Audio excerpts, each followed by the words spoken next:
Oh, hello, and welcome back. Unless this is your first time here.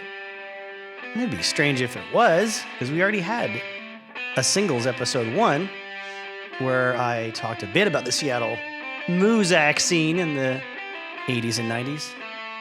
But this one's going to be a little more specific. I will talk more about the making of singles, the film, and Cameron Crowe.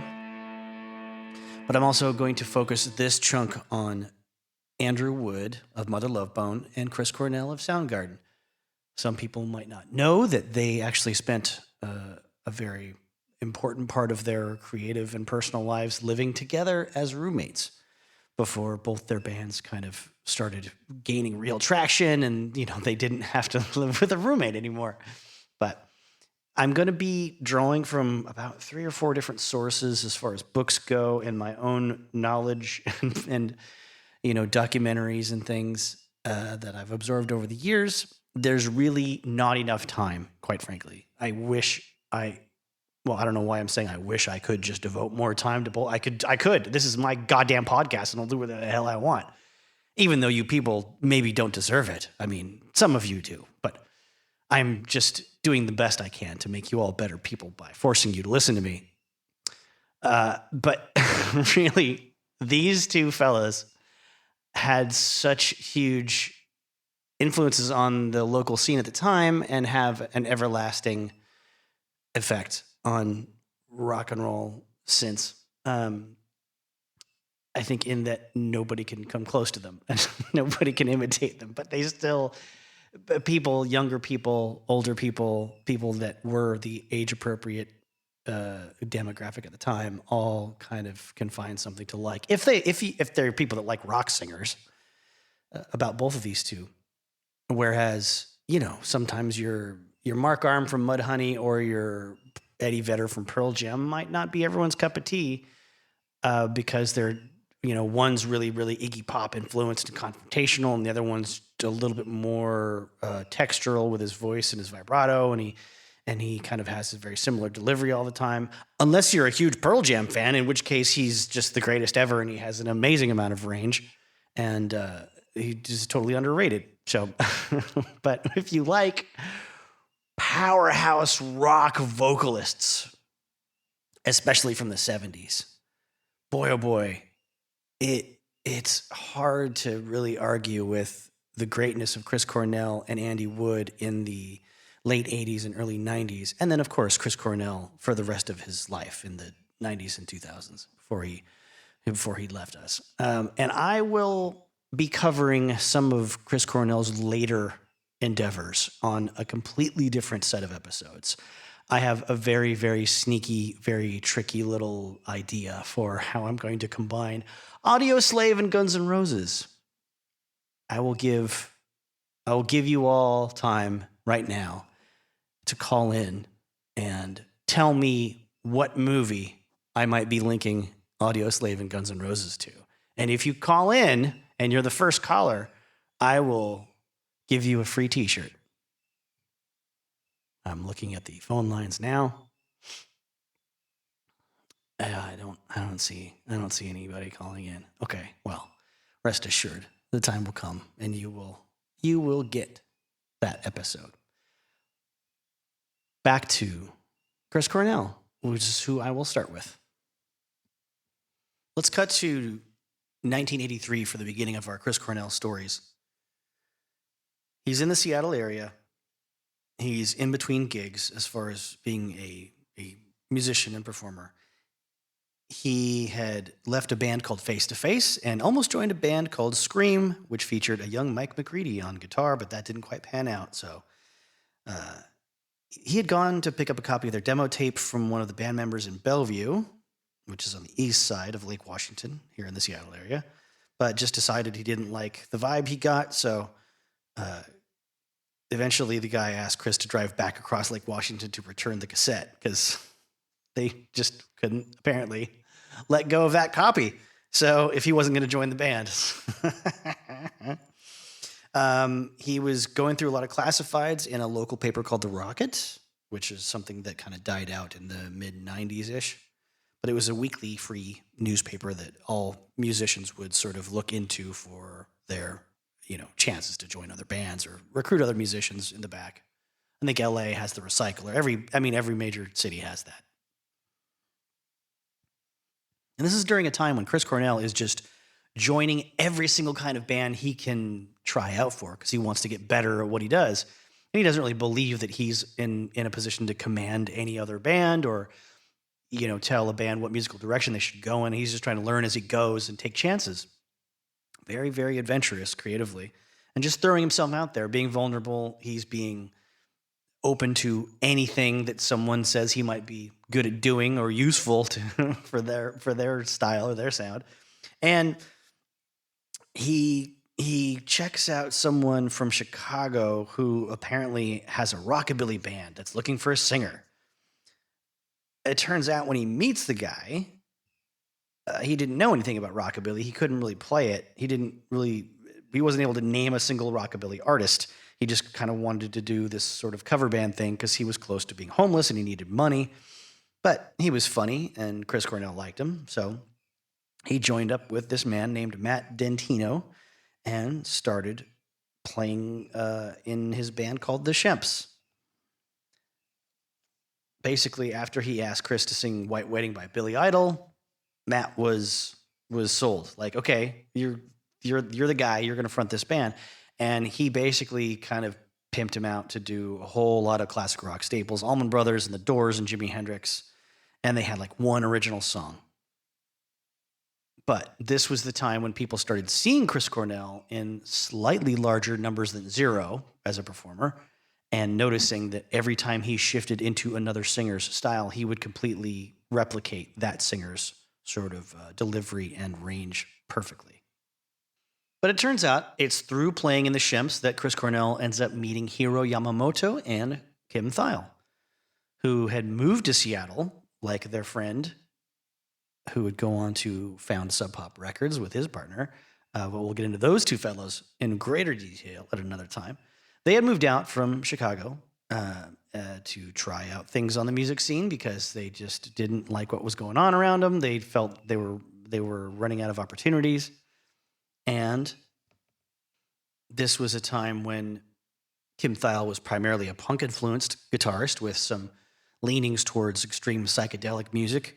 And Yamamoto had come from a younger musician's sort of background of being obsessed with things like gypsy jazz music and classical music.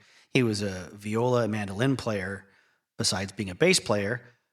And his bass playing was a little more in line with your Black Sabbath-y kind of heavy 70s rock sounds. But they were both friends and nice people. Like in the history of Soundgarden, they are probably, the two least likely to really assert themselves aggressively in that unit. But that's not saying a lot. That is like that being the most modest and demure and non-communicative person in Soundgarden is like being the nicest guy in prison, basically. It's a different scale than the rest of the population. So Kim Thile is obsessed with the MC5 and Kiss and the Beatles, Velvet Underground and the Stooges, and both he and Yamamoto end up meeting a guy named Bruce Pavitt in their alternative high school.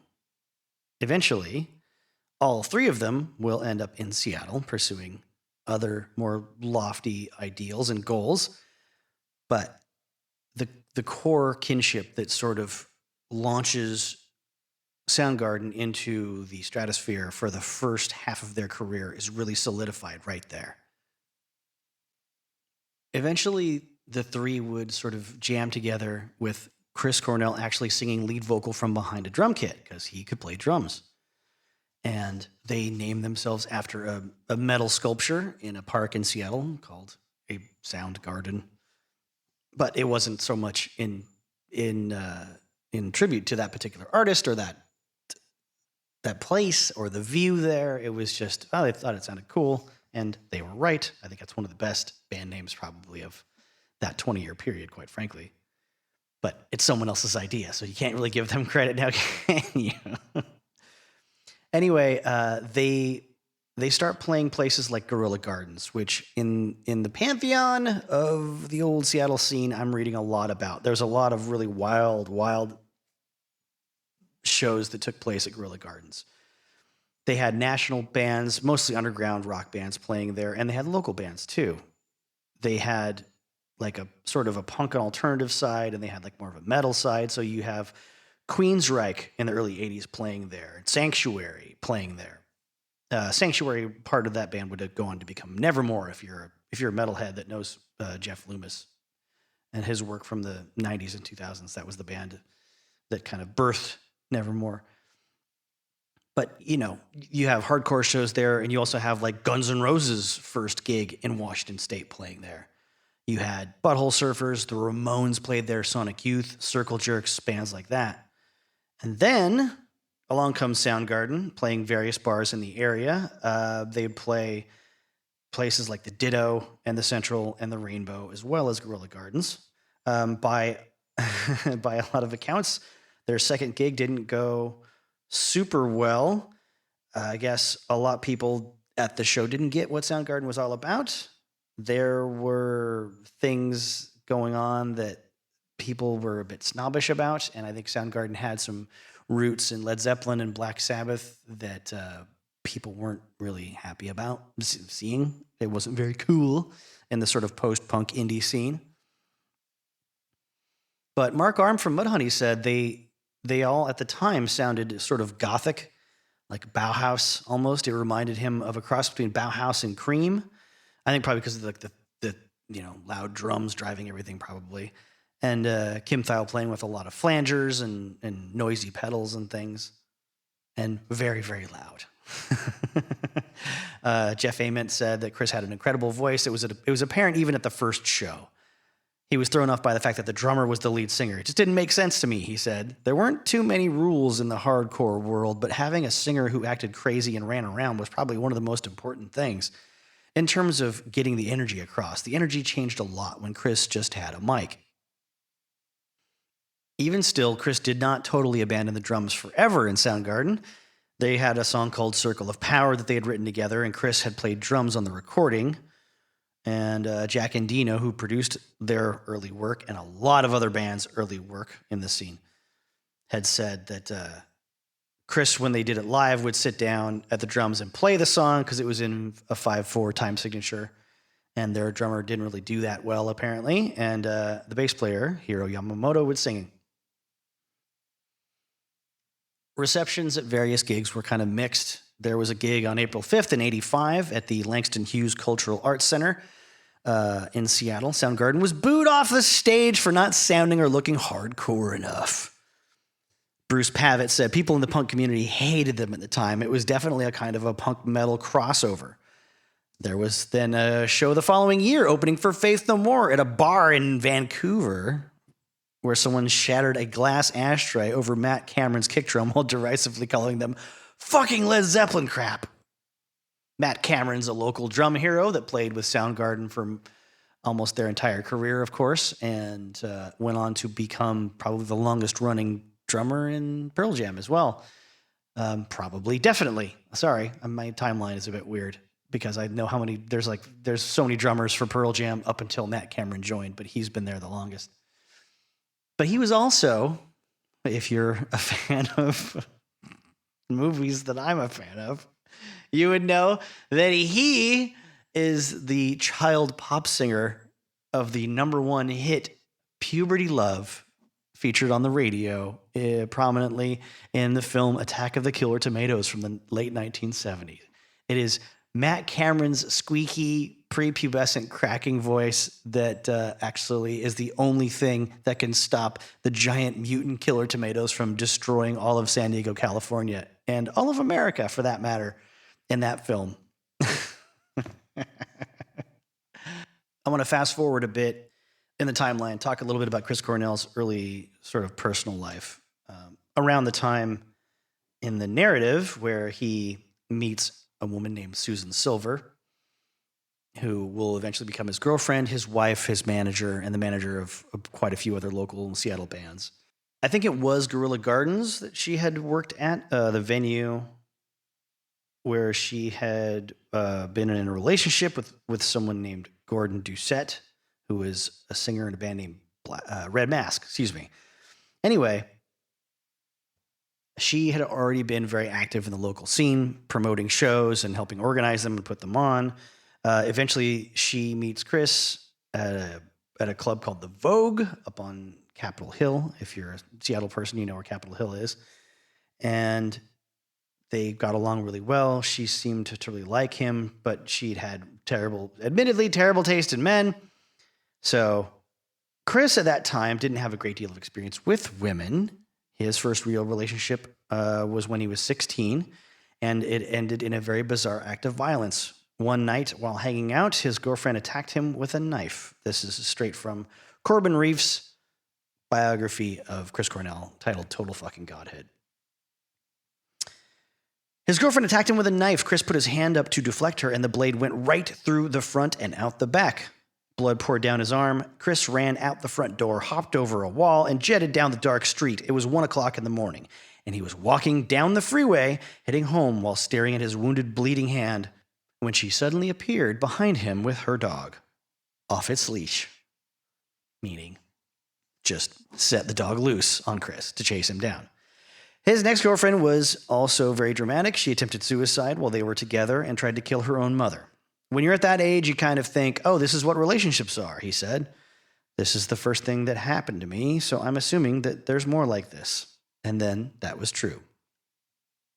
But he and Susan Silver would have a very intense, long-lasting, and profitable relationship for many years. She would be the one to encourage him to sort of come out of his shell more, take his shirt off, be on stage like a rock god, things that people would make fun of him for, but she believed in him and believed that he should kind of put that sexiness out there some more. So she's the one you think, everybody that's super attracted to Chris Cornell and his shirtless photographings and live shows and videos.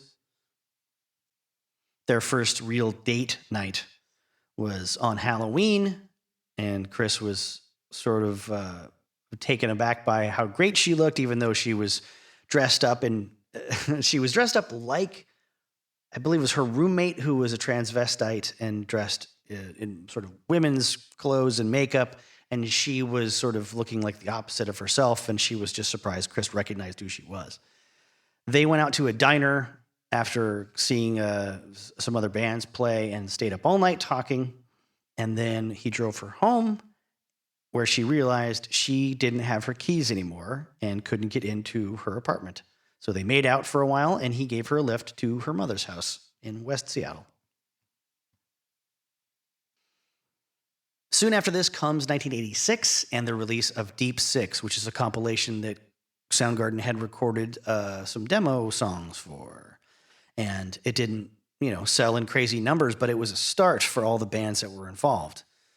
It's the kind of thing like in terms of, like, say, the history of thrash metal, the Metal Massacre albums that would come out every year, every other year, which launched the careers of Metallica and Slayer and a ton of other bands on that scene. For the release of this compilation, CZ Records mailed out 200 promo copies to radio stations around the world and booked a 2-night record release show at UCT Hall on March 21st and 22nd. Soundgarden played the first night after the Melvins and before Green River. We'll get into more of those bands in another episode as well. The U-Men headlined, and are we going to talk about the U-Men eventually? On the second evening, and then Malfunkshun and Skinyard also played. Malfunkshun, of course, featuring Andy Wood and his brother, Kevin. Skinyard featuring, I want to say Jack and Dino was in that band, the producer, and some members of that band would go on to form would be Grunt Truck. In a review of Deep Six for The Rocket, journalist Don Anderson wrote, "The fact that none of these bands could open for Metallica or The Exploited without suffering abuse merely proves how thoroughly the undergrounds absorbed certain influences, resulting in music that isn't punk metal, but a third sound, distinct from either." She also said, I loved all of them, but I thought Soundgarden had the most potential to be popular outside of Seattle because their songwriting was so much stronger. Bruce Pavitt, before creating the Subpop record label with Jonathan Poneman, had a column in the Rocket called Subpop, and he said, Green River, Soundgarden, the Melvins, Malfunkshun, and even Skinyard prove that you don't have to live in the suburbs and have a low IQ to do some serious headbanging. This record rocks. Later on, in another piece he would write about Soundgarden further down the road, he would provide the band with their all-encompassing catchphrase that they would use in publicity later on. Total fucking Godhead.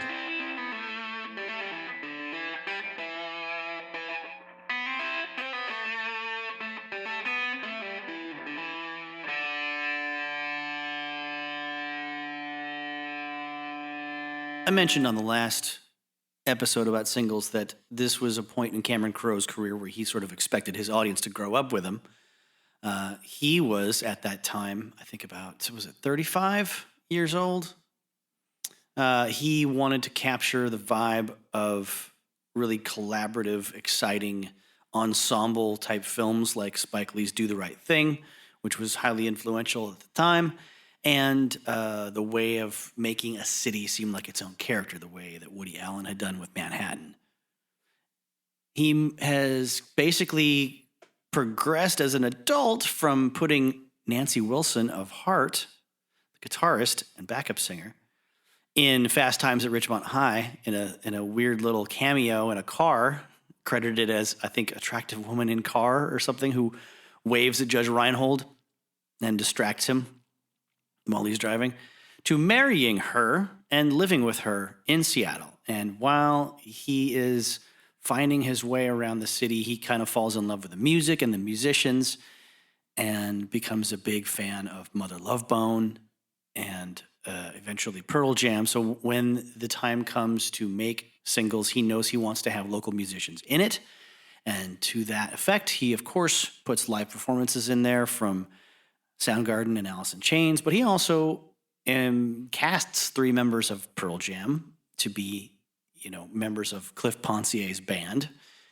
And he has acoustic guitar demos in the sort of interstitial points being played by Chris Cornell. One of those is what's going to become Spoon Man. There's also some guitar outtakes from Paul Westerberg of The Replacements.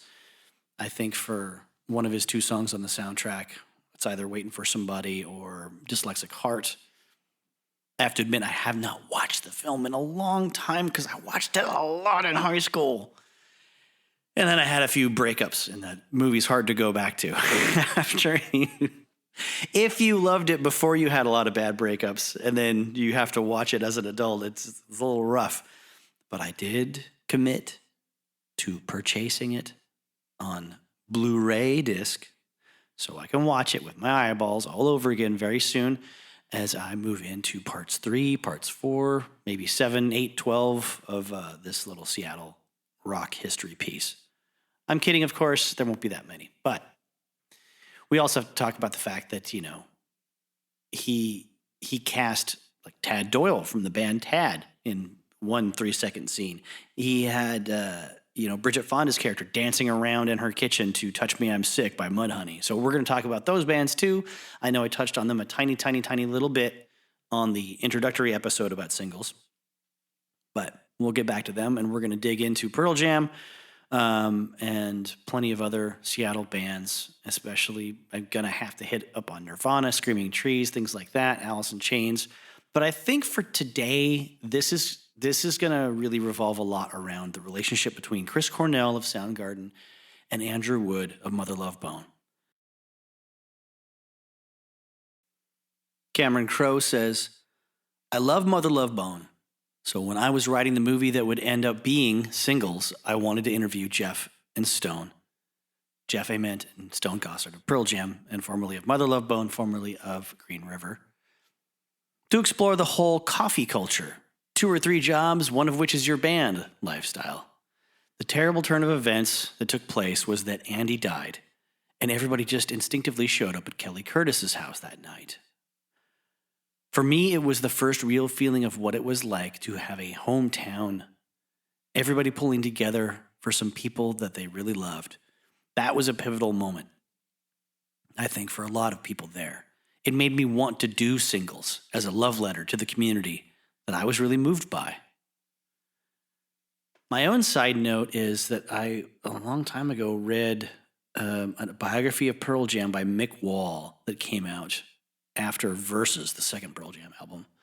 And it said, what I believe it said, that on that night, everyone ended up at Cameron Crowe and Nancy Wilson's house.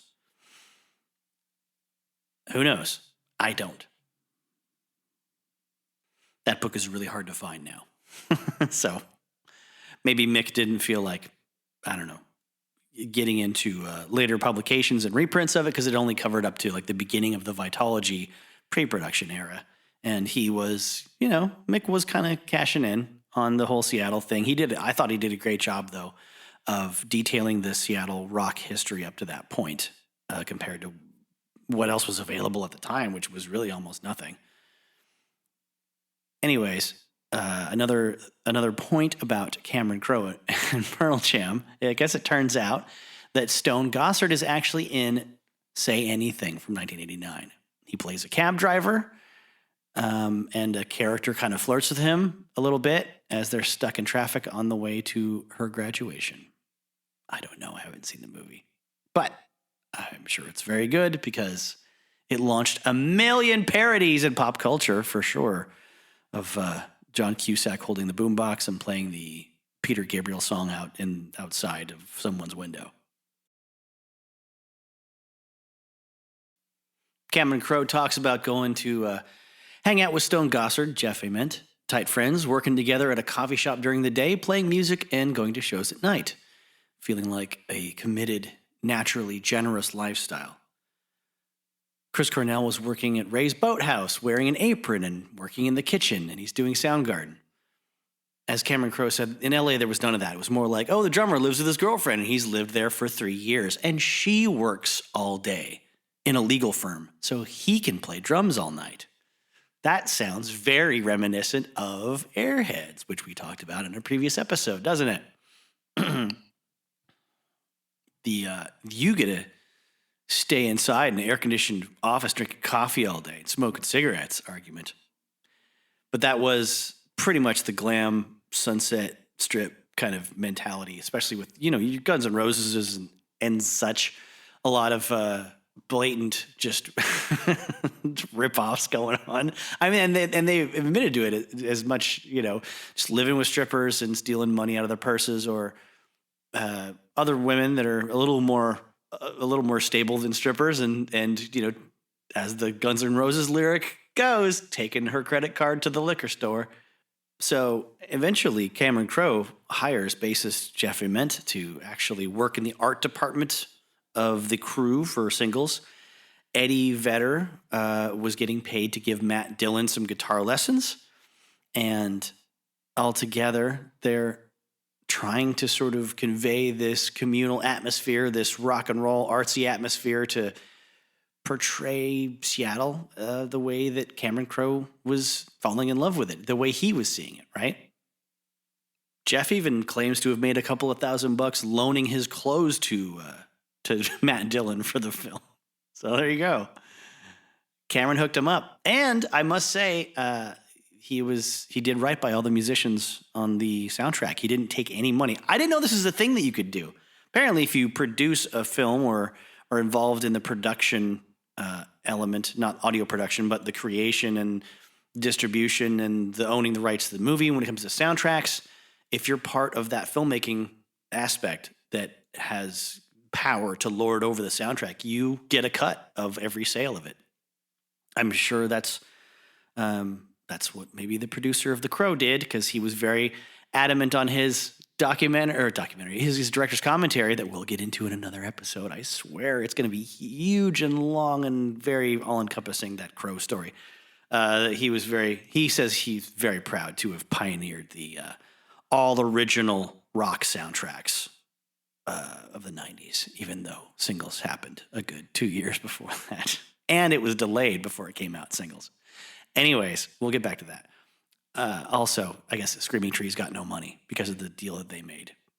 They had their biggest hit ever on that single soundtrack and apparently didn't see a penny of money from it because they got on at the last minute and just agreed to that deal somehow.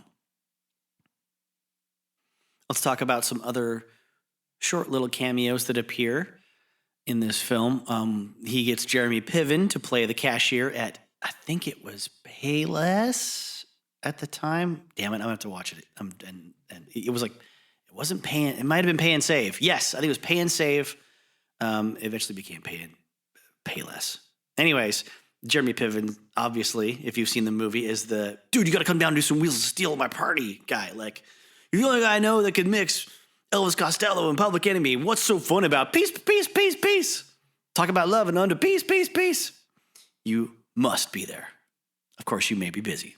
Best thing Piven ever did, maybe except for PCU. We'll get into that someday soon as well. I liked Jeremy Piven for those two movies. That's it. I got nothing else to say about the guy. But he was in Say Anything, so he gets brought into this for a fun little, cashier moment. Eric Stoltz, who is given a free pass. I think we talked about this in the previous episode. He gets a free pass to be in any Cameron Crowe film he wants. So he comes in, does the angry mime, one of the most beautiful comedy characters. Just the core irony of a loud, angry, cigarette-smoking mime is so good. Gus Van Sant is seen moving furniture out of the apartment complex that everyone is sort of centered around, with Mark Arm from Mudhoney, the singer. And then, of course, Tim Burton got roped into making a little appearance because he was working on another film nearby, apparently. So he's the guy that, I guess, makes tapes for singles at a video dating service. He's only like the next Martin Scorsese. And Cameron Crowe actually does say he was reminded about where he was on the food chain when Tim Burton shows up for his little cameo, and Cameron Crowe's own crew members like really step it up and act professional in ways that they never did for Cameron Crowe.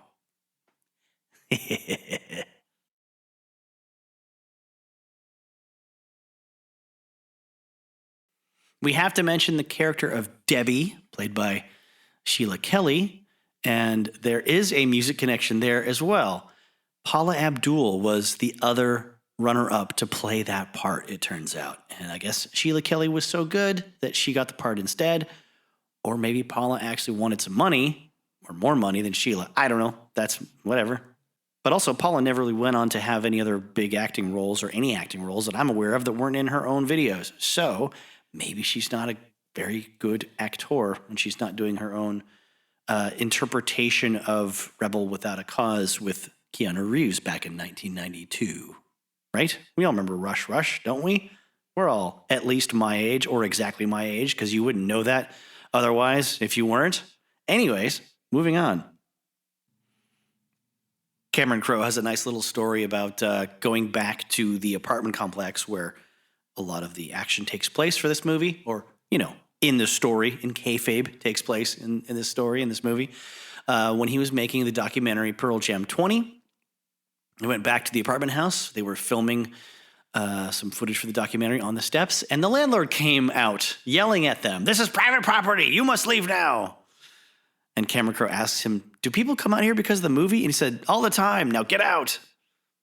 I was so happy I almost hugged him. "Why are you so happy about that?" he asked. I told him I was the writer and director. He squinted his eyes and said, "You'll ruin my life." Then he showed me that they had a poster of the movie in the hallway.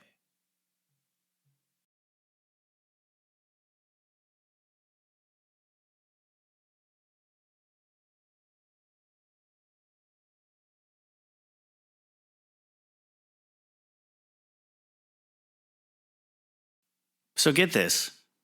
The big national Seattle awareness of music and grungy things happens after they finished filming the movie.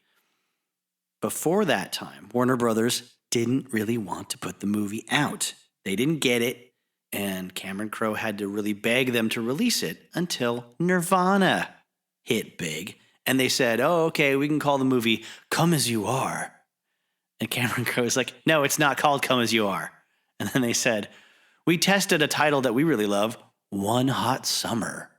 And he said, no, it's not called One Hot Summer. It's called Singles. And I don't know. He guesses that maybe those movie executives' kids finally won out, opinion-wise, and convinced them, you have Pearl Jam in a movie and you're not putting the movie out. What's wrong with you? So he gets a phone call from Warner Brothers television department, and they say, after the movie comes out, we want to make a TV show out of Singles, and we really like this idea of these young kids who live together and work in a coffee shop. And I said, no, I don't want to make a TV show out of it. And they said, well, we may do it anyway. Does that premise sound familiar to anybody? Cameron Crowe says, no, you can't do it anyway.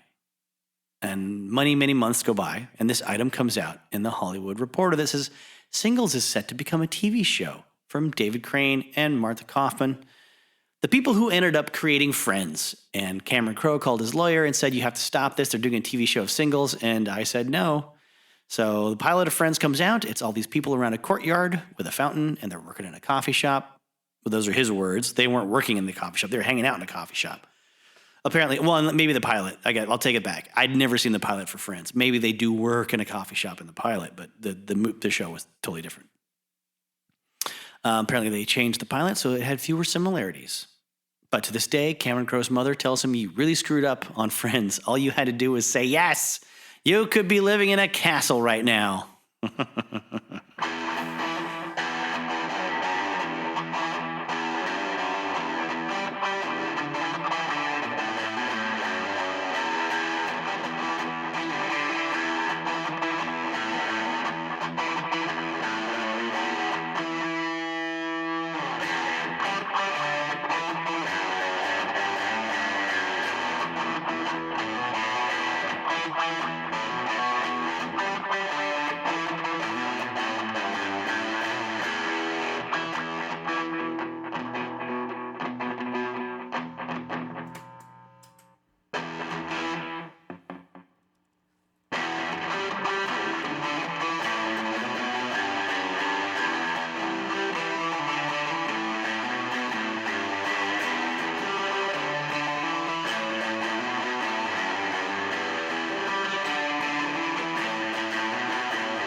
Let's talk about Chris and Andy meeting up. He needed to get a roommate into his Melrose Avenue, Capitol Hill house he was renting a room in. Sort of a Seattle hillside job with big picture window that overlooks the Puget Sound and the Space Needle, and has a big set of cement stairs that leads to a wooden porch and a bunch of nice amenities inside. And he needed someone to move in for the monthly rent of $350. I think the place is gone now and it's condos, but if that house was still there, you would have to pay $1 million a month for that, and also crack open the rib cage of many, many small children every single year to appease the real estate gods in Seattle. This is 30-ish, no, way more than 30 years ago, but still, criminy. It's amazing to consider how much everything's changed around here and then go back and try to watch something like the movie Hype with all these guys in 1995 bitching and moaning and complaining about how Seattle is overrun with people now and it's totally changed and it's completely different than what it used to be 4 years ago. Just wait, you whiny motherfuckers. Anyway, at this time, Chris Cornell is working as a line cook and he can't cover the whole rent himself. So he checks in with his buddy, Stone Gossard, who's still playing guitar in the band Green River at the time.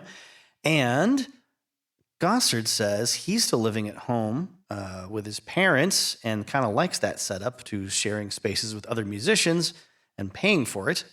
But right when he's hopping off the call with Chris, he mentions their mutual friend, Andrew Wood, who has just gotten out of a rehabilitation facility and is looking for a place to live. Chris was already aware of Andy as the lead singer and bass player of the band Malfunkshun, Malfunkshun, with his brother Kevin, and thought, well, that would be interesting. He seems like an interesting guy. He calls Andy up, and Andy says, sure, I'm coming over, since it was basically this one opportunity or go back and sort of huddle up with his parents on Bainbridge Island and be under the watchful eye of his mom and dad again. And at this time, it's worth mentioning that Chris is a relatively sober person. He might have, a beer now and then with his friends and when they're playing around with a dog or hanging out and jamming or something, but he did a lot of drugs when he was 12, 13, 14 years old, just with some general ne'er-do-wells that he met in his own, neighborhood as a kid.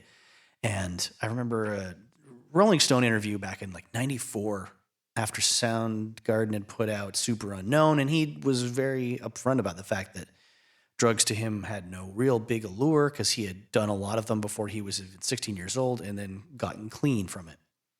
Obviously, this wouldn't apply to a lot of prescription medications that would eventually lead to Chris's death eventually. So Andy was quite the opposite personality-wise from someone like Chris, who was pretty quiet but had kind of a dark sense of humor, but didn't act out a lot on stage. He was pretty focused on the notes he was singing and, maybe taking his shirt off eventually as time went on, doing some poses later on. But really, at this point, he's a little more reserved. Andy, on the other hand, paints his face white and calls himself Landru, the Love God, which was inspired by an episode of Star Trek, the original series. And he would preach to the crowds he played for about his sort of life and existence on Mount Olympus and things like that. There's some really fun footage of him at a Malfunkshun gig, and you can't see what the crowd is doing, but you see him sort of wagging his finger at someone in the audience and saying, "You put that nasty finger away. That doesn't belong here in this metropolis." And he's the kind of guy that, let's say, when he and Chris are walking down the street at night with some friends and a limousine full of teenagers heading to prom goes whizzing by, Andy in full white face makeup and leather stage gear starts chasing after them and screaming that they had forgotten him. And this is going to be around 86 or so, I think, when Chris Cornell starts playing around with a couple friends in a band called Center for Disease Control Boys. And he went by the name of Jake, where he played drums while standing up and wearing overalls with no shirt on beneath him. Jonathan Poneman from Subpop Records eventually, or I think currently at that time, and then Ben McMillan, who would end up in bands like Skin Yard and Grunt Truck eventually, were also band members. And they played about 6 or 7 shows that year, mostly at the Ditto Tavern. And they would do Bob Willis and Woody Guthrie classic songs with stuffed roosters, rubber trout, and bales of hay around them. They printed their own country currency, which they tossed out into the crowd as a swipe to the Federal Reserve and the concept of the dollar itself. as Chris and Andy sort of get used to each other as roommates, they learn more about each other's composing styles. Andrew was very, very much easy for me to say, an admirer of Chris's command of basically more chords than him.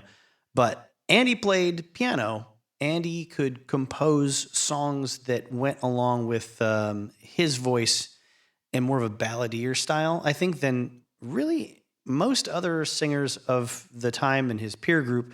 And I think that's what the real shame is in the loss of Mother Love Bone as a band that could create music ongoing for more than one album and a half. I know that before he died, he did express the desire to do more Elton John type solo ballads on the piano and not do the band thing so much. But when you think about, Soundgarden versus Pearl Jam versus Nirvana versus Mother Love Bone versus Alice in Chains, you are mostly talking about guitar-oriented composition. And I think a lot of the singer's delivery style is definitely different from each other. But I kind of am biased towards Andy Wood and Mother Love Bone as far as it being so pleasant to the ear sometimes when it comes to their compositions. Not saying that sometimes it's not pleasant. I'm saying sometimes I'm biased.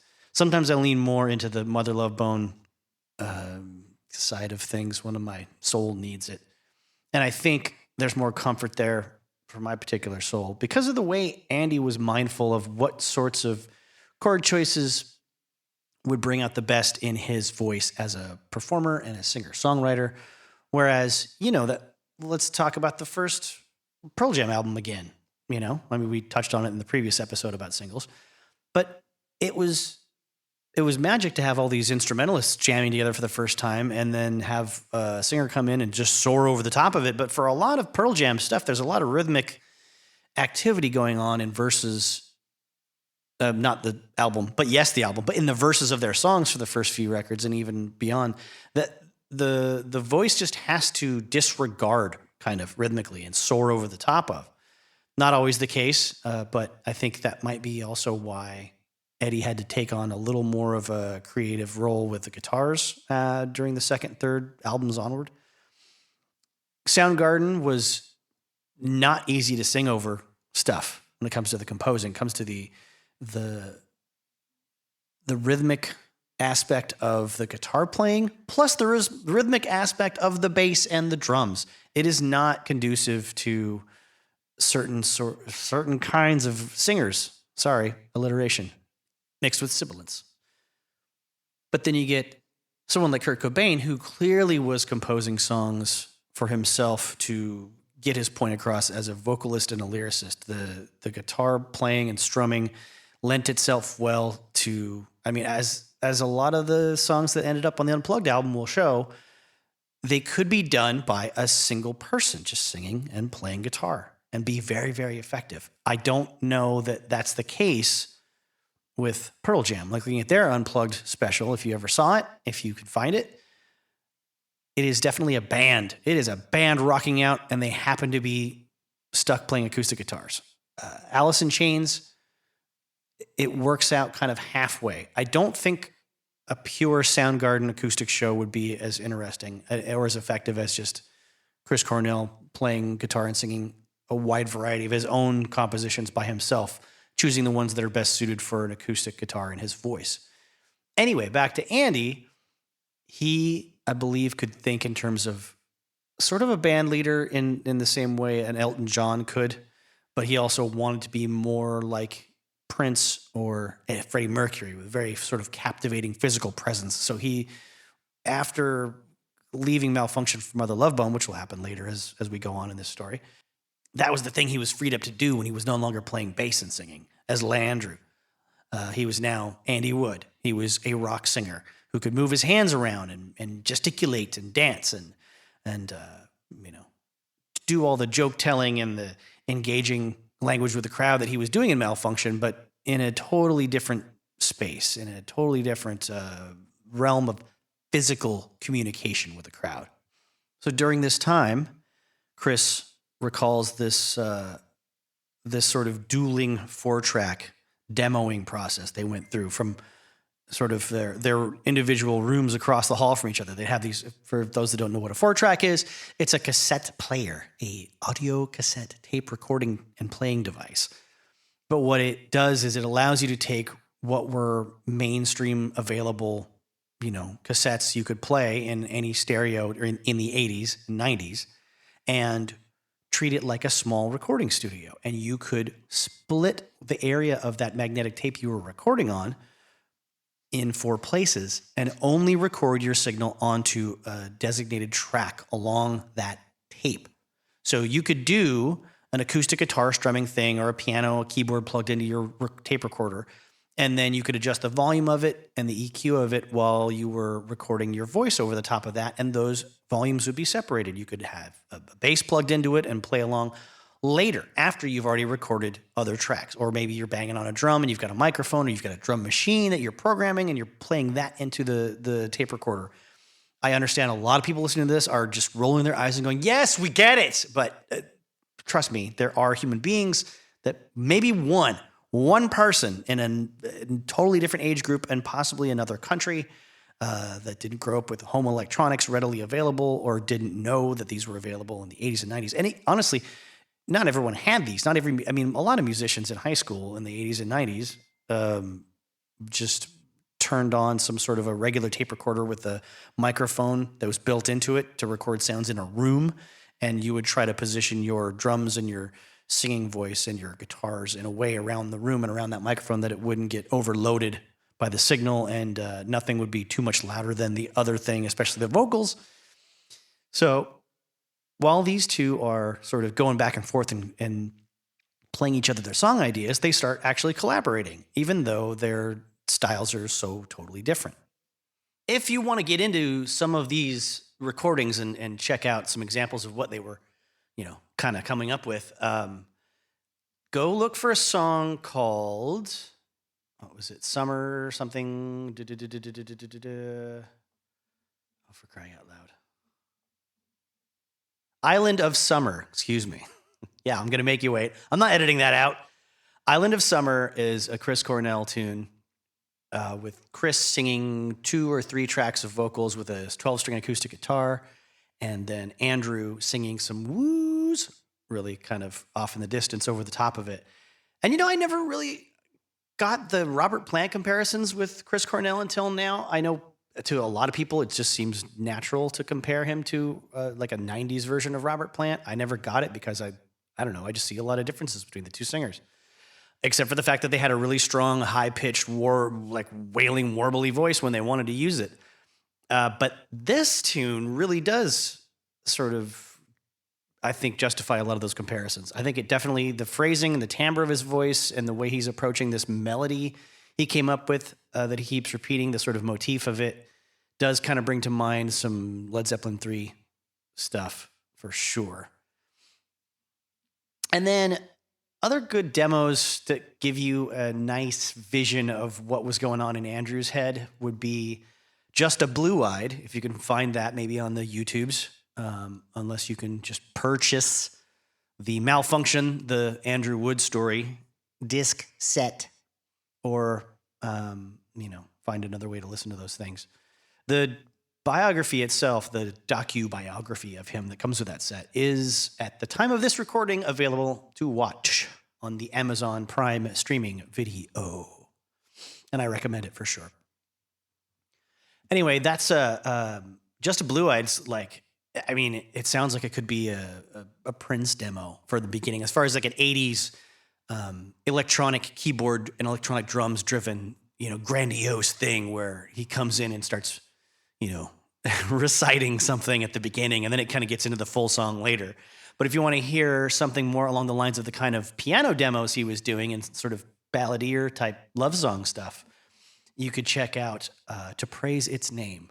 And it's, both of those tracks are nothing like what Mother Love Bone would sound like, but they are definitely Andy, for sure. And Andy, what I loved about him is he never really spoke in rock love language. Sorry. It's funny that I said it that way. I didn't mean to. because he created Love Rock. That was his thing. His thing is his branding. He does a lot of branding, Landrew.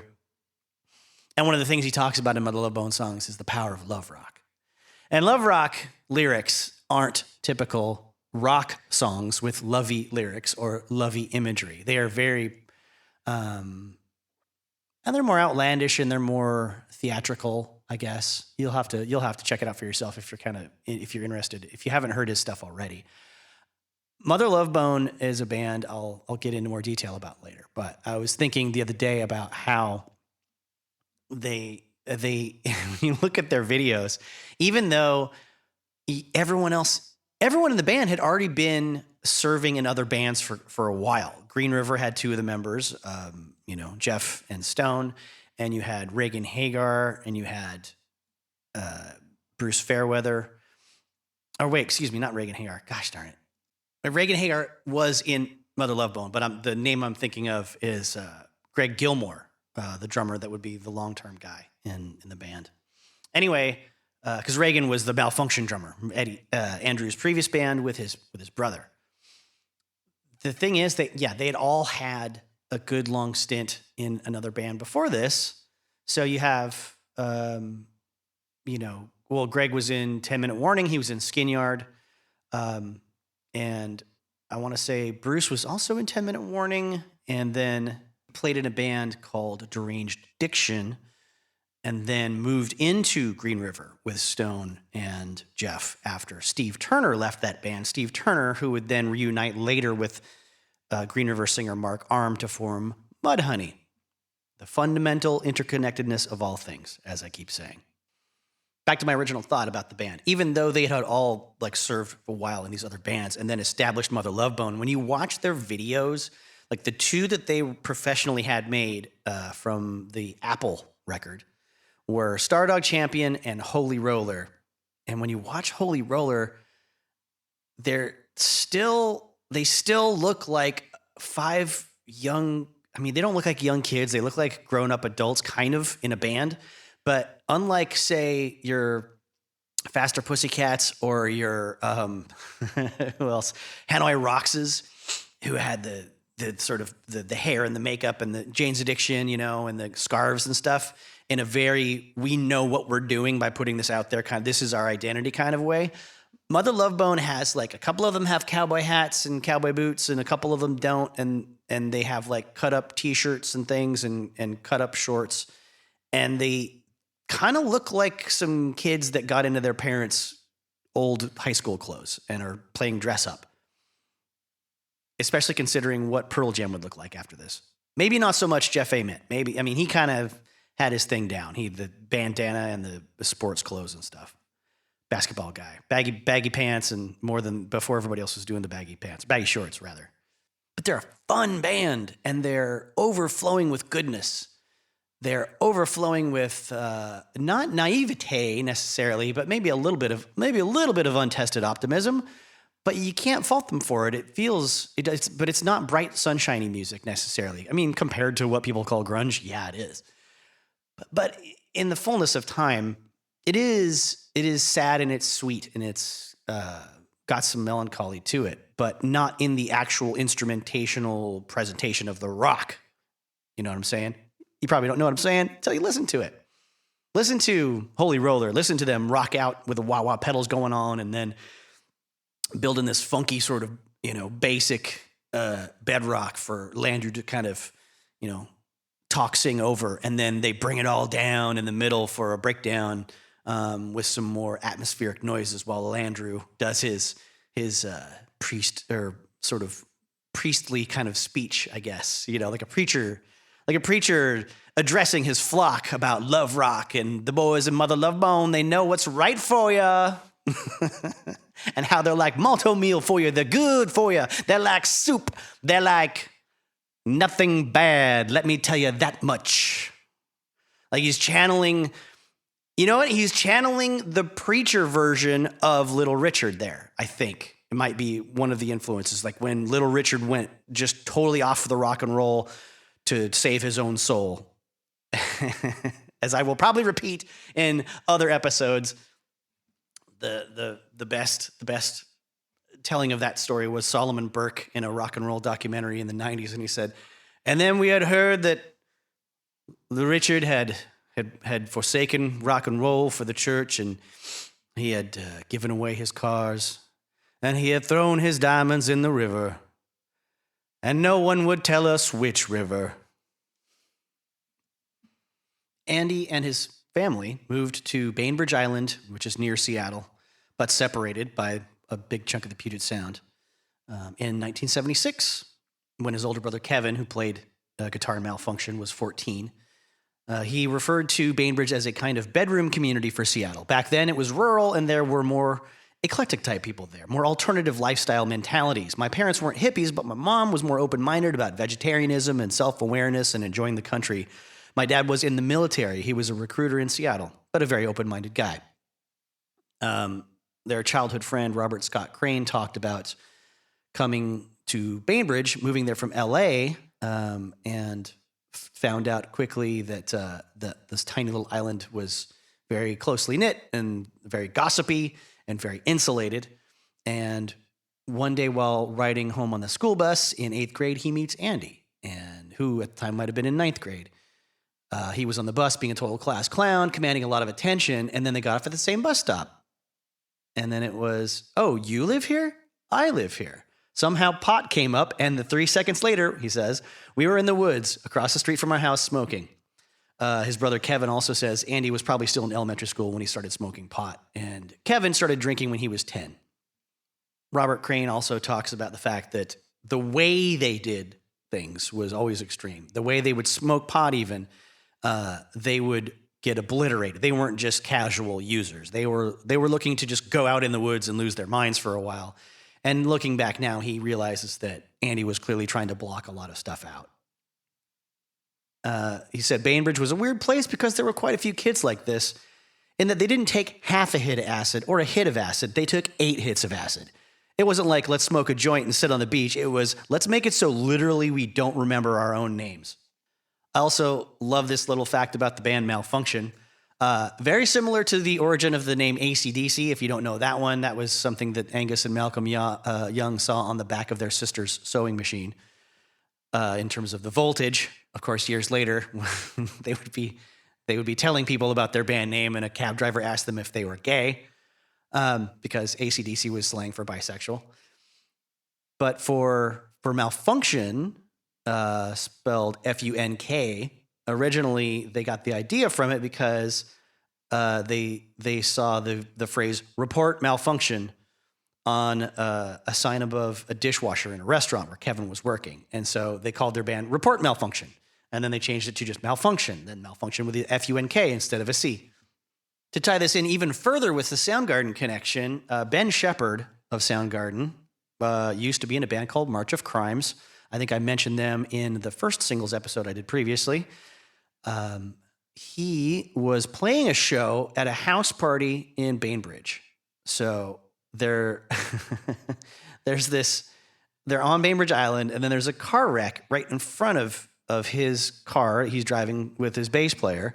They pull over, and kids that they knew were in one car had come down this hill and hit another car, but everyone involved in the wreck was headed to the exact same party. Everybody was fine. Nobody was hurt. And then they're all standing around on the side of the road talking.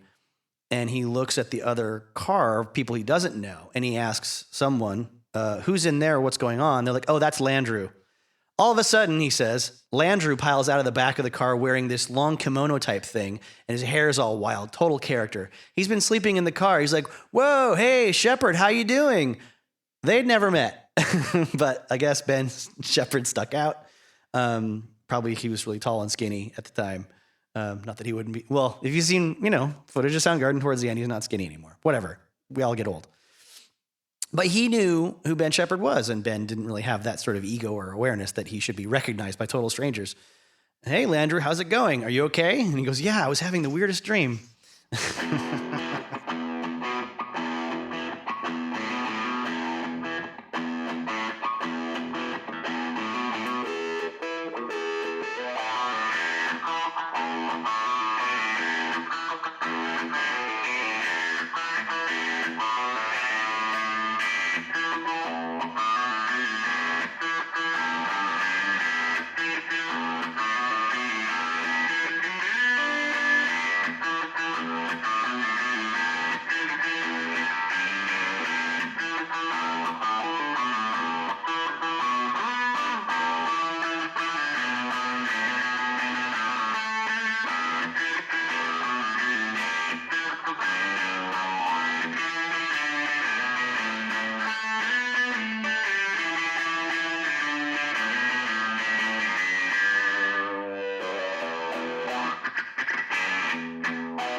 in light of the 8 hits of acid conversation earlier with Robert Crane, it wouldn't surprise me if he was under the influence of heavy psychedelics in the back of that car when it hit another car and was the only one that didn't get out of it because he was still back there dreaming.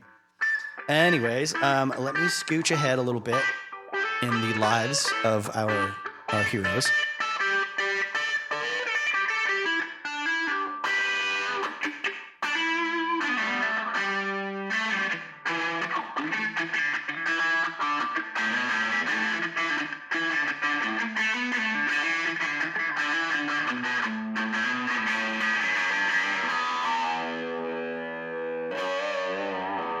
We'll now jump to the addition of Matt Cameron into Soundgarden. He was from San Diego, as I mentioned previously, either on this episode or a previous episode. I can't remember. It's been so long. He, in 1978, made his recording debut under the pseudonym Fu Cameron while singing a song called Puberty Love in Attack of the Killer Tomatoes. Fu was basically a fake name that he came up with because of his brother's inability to pronounce Matthew when they were little and would call him Mafu, Mafoo. So maybe that was an influence on Dave Grohl for the Foo Fighters. Probably not, because Foo Fighters were a thing, something about fighting aliens, something about X-Files or something, as I recall. Before the X-Files, obviously. In the Roswell days, there was something. Somebody else look it up, please. Anyways. He moves to Seattle around 83. He gets in a band called Feedback for a while. Then after that band crumbles to the ground, he links up with a guy named Jack Endino and a singer named Ben McMillan to form the band Skin Yard. Jack Endino is a famous local producer who has done a million bands that if you've gone back into the 80s and 90s pantheon of Seattle music, you've heard his production on everything. And if you like that kind of thing, if you like, I don't know, heavy guitars and early Soundgarden sounding stuff, but if you are curious to hear it with a different singer entirely, somebody with a deeper voice, Ben McMillan is a great local, hero. He was passed away a while ago, but Skin Yard was a really cool band. Grunt Truck would be a really cool band when Ben McMillan joined them with Tommy, the guitarist, Tommy Niedermeyer from The Accused, and it was, I don't know. He had his own thing. He had his own kind of voice. He had a really stable, deep, cool rock voice, man. No frills. Very cool delivery. Anyways, I'm kind of gushing. I saw them once in, I was 15, I think, at the Moore Theater with Lazy Susan, which would change my life. And funny enough, the band in between those two bands was Truly, which was a band that was started by Hiro Yamamoto after he left Soundgarden and wanted to play bass in something else a little more low-key. And they were really good. But they were more low-key and melodic and not as aggressive and didn't really fire me up as a 15-year-old, but maybe if I heard them now, it'd be a different story. I should go back and check them out. Anyways, side quest over. They play their first show in Skin Yard in 85 in June at Oddfellows Hall, where they opened for the U-Men. And I will talk about the U-Men, I think if not on my next singles episode, the final singles. I think I'm going to close the whole singles setup, the whole singles quadrilogy of episodes with the U-Men story. There is fire. Spoiler. Anyways, they were playing around Seattle, and people are noticing the drummer more than anybody in the band. Jack and Dita said we were okay, but everyone knew we had a world-class drummer in our band, and he sort of upstaged everybody without even trying because he was just so good. He's able to do anything, which is something that would be said about Soundgarden after Matt Cameron starts playing drums for them. No, actually, hang on. Let me correct that. People would notice that Soundgarden instantly took a huge leap forward. Not that he was necessarily making the others unnoticeable. Everyone else in the band is still noticeable, unlike, I think, the comparison with Skin Yard. But that's when people started saying, oh, Soundgarden could really be a thing. This is what they're supposed to sound like. Anyways, after he gets tired of playing in the Skin Yard and tells the band he wants to go, he wanted to go try jazz, but then found out that Soundgarden was looking for a new drummer, and he called Kim Thayil, the guitarist, to see if they were interested in adding him to the lineup. He says, I always tried to make their shows whenever they played, and I was always impressed with Chris's natural charisma. Hero, the bass player, was also fantastic. So they bring him in September 86. Cameron gets told he's the man after one little jam session at Chris Cornell's place up on Capitol Hill, where he was living with Andy, and then is asked if he wants to play the show that they're going to do at the Central Saloon 1 week from that day. So he went for it, and it worked out really well, obviously. They talked about going back on tour with him for the first run with him in a van playing dingy clubs, with lots of intimidating people, and they're the out-of-towners and stuff, and they'd always felt a little bit shy and a little bit reserved when they had in the past. And now with Matt, as soon as he sets up his kit and starts, banging on the drums, it gives them more confidence. It gives them as a band more identity as people, and they can hold their heads up a little higher, and they feel like they can hold their own on a national sort of playing field like they haven't before. It's after hearing them with Matt Cameron on drums that Jonathan Poneman and Bruce Pavitt decide they're really, really going to get heavily involved in promoting Soundgarden and get them, get their recordings out there even more. And they're going to do that with the money they were going to get from a little project called Subpop 100.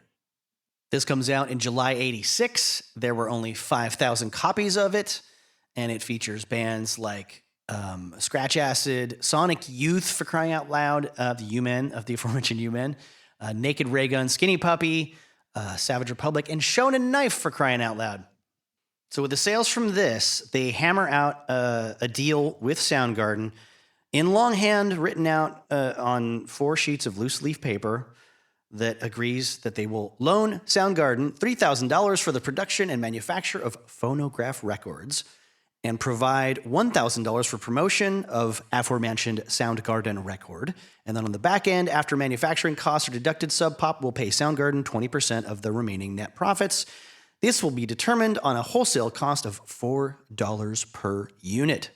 So then they get together and they ring up Mr. Jack Endino, and they come into his studio a little bit at a time. He talks about them basically coming in pretty steady every week or two to like hammer out a little more work on the record at $15 an hour. It's $150 a day in his pocket, and he's happy to have them. And that becomes Screaming Life. Now, I'm going to talk about a conversation that's going to happen more than once over the course of these singles episodes. Later on, it's going to happen between Kim Thayil and Mr. Jerry Cantrell of Alice in Chains. But for this little part of the timeline, it's happening a few years before that conversation. It's Kim Thayil and Buzz Osborne of the Melvins. It's a conversation about tuning your guitar down to drop D.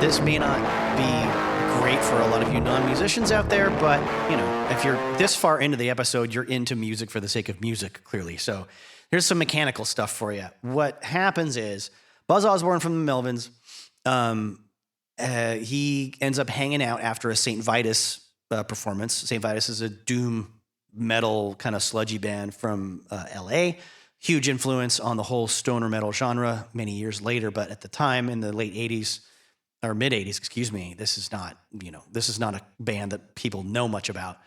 And tuning down your guitars is not a super well-known thing. Black Sabbath had done it at this point. Jimi Hendrix tuned his down a half step. Stevie Ray Vaughan was doing it as well. Sometimes guitarists do this to sort of fit things in better with horn sections or keyboard players.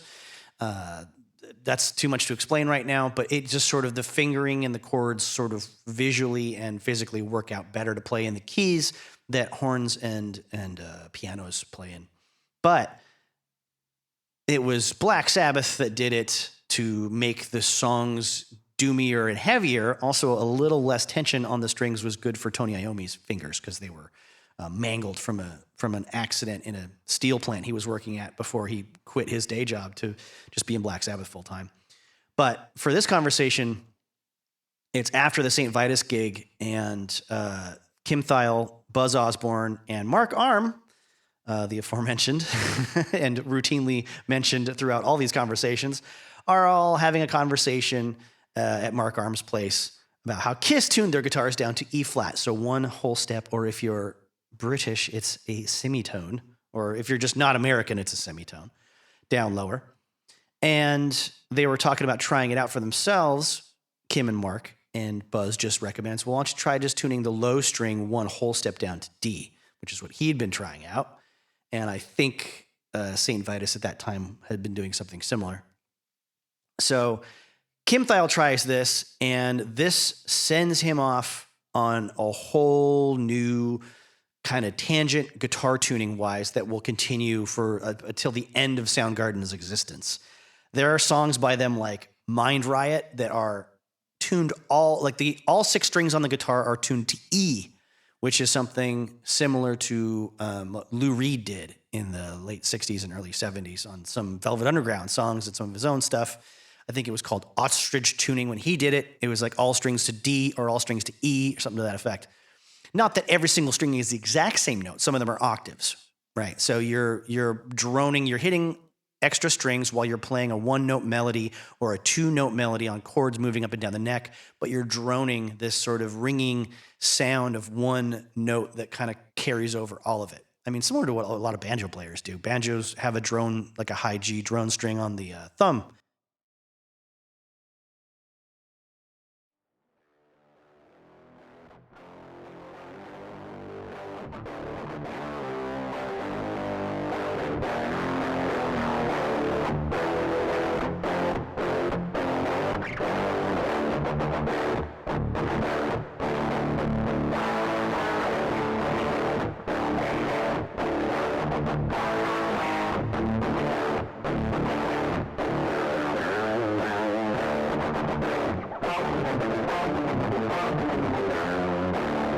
So let's go back in time a ways to before Andy moves in with Chris. His second girlfriend, he said, introduced me to shooting drugs and STDs. Going back to sort of the life on Bainbridge Island and the more extreme aspects of his youth. It was a pretty kind of happy day for his mom when he eventually did come out to her as an addict and asked for her help finding a place to go sober up and find treatment. His mom talked about what a fun day they had driving to the places and talking to people and the jokes they would make. And she would, be very insistent that they had to take him in, and she would get very emotional about it in front of them. And he would start clapping for her in front of these people and say, "Great, good take, Ma. That was excellent. That one's going in the reel," things like that. And kind of take the piss out of her a bit, but he didn't know what else to do. She remarked that he had always acted out to get her attention because he had 2 older brothers that had taken up a lot of his parents' time and attention before he came along. And their family was one that, drank a lot and argued a lot. And Andy was the one typical youngest child that wanted to make everybody happy or gloss over the negativity or sort of cover up any bad feelings whenever possible so he wouldn't feel uncomfortable. And he learned how to, act out more to get her attention and act in extreme ways to get it from her because she was at a point in her life when she was tuning out, sometimes it sounds like, by her own admission. But this was a great kind of a bonding experience for her. And before that, she would be going to Malfunkshun shows. She would, stay as long as she could at these clubs and then have to wave goodbye while he was still on stage because she had to go catch the 11:20 p.m. ferry to get back to Bainbridge Island, which is the thing. If you miss that, you're kind of stuck on the mainland for quite a while, or you're driving around the Puget Sound, and even then, you can't. Well, no, you can't get to. I don't think you can get to Bainbridge on land from a bridge going the long way. So the point is, it's really important that she catches that ferry, and he'd like tell the crowd he'd be right back. Don't worry, the music's gonna keep coming, and he'd just like run off in his full white makeup and clothes he bought from the woman's rack at the department store and funny hat and whatever, and walk her back to her car and give her a hug and kiss.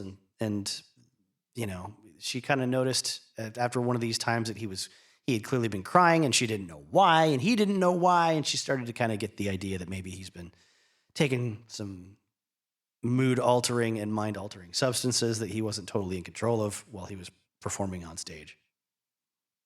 His good buddy Regan, after he was told that Andy was going into rehab and he was going to give his bongs and other paraphernalia to his mom, said, well, why don't you just give them all to me? Give me all your drug stuff so I can give it right back to you when you get out, and we'll have a few beers. It wasn't a very conscious, enlightened time when it came to, or place when it came to drug addiction and how one kind of behavior feeds into another. A lot of people still felt that you could be sober from hard drugs and just keep doing more casual, quote unquote, casual ones like alcohol. And, a lot of people would disagree with that today.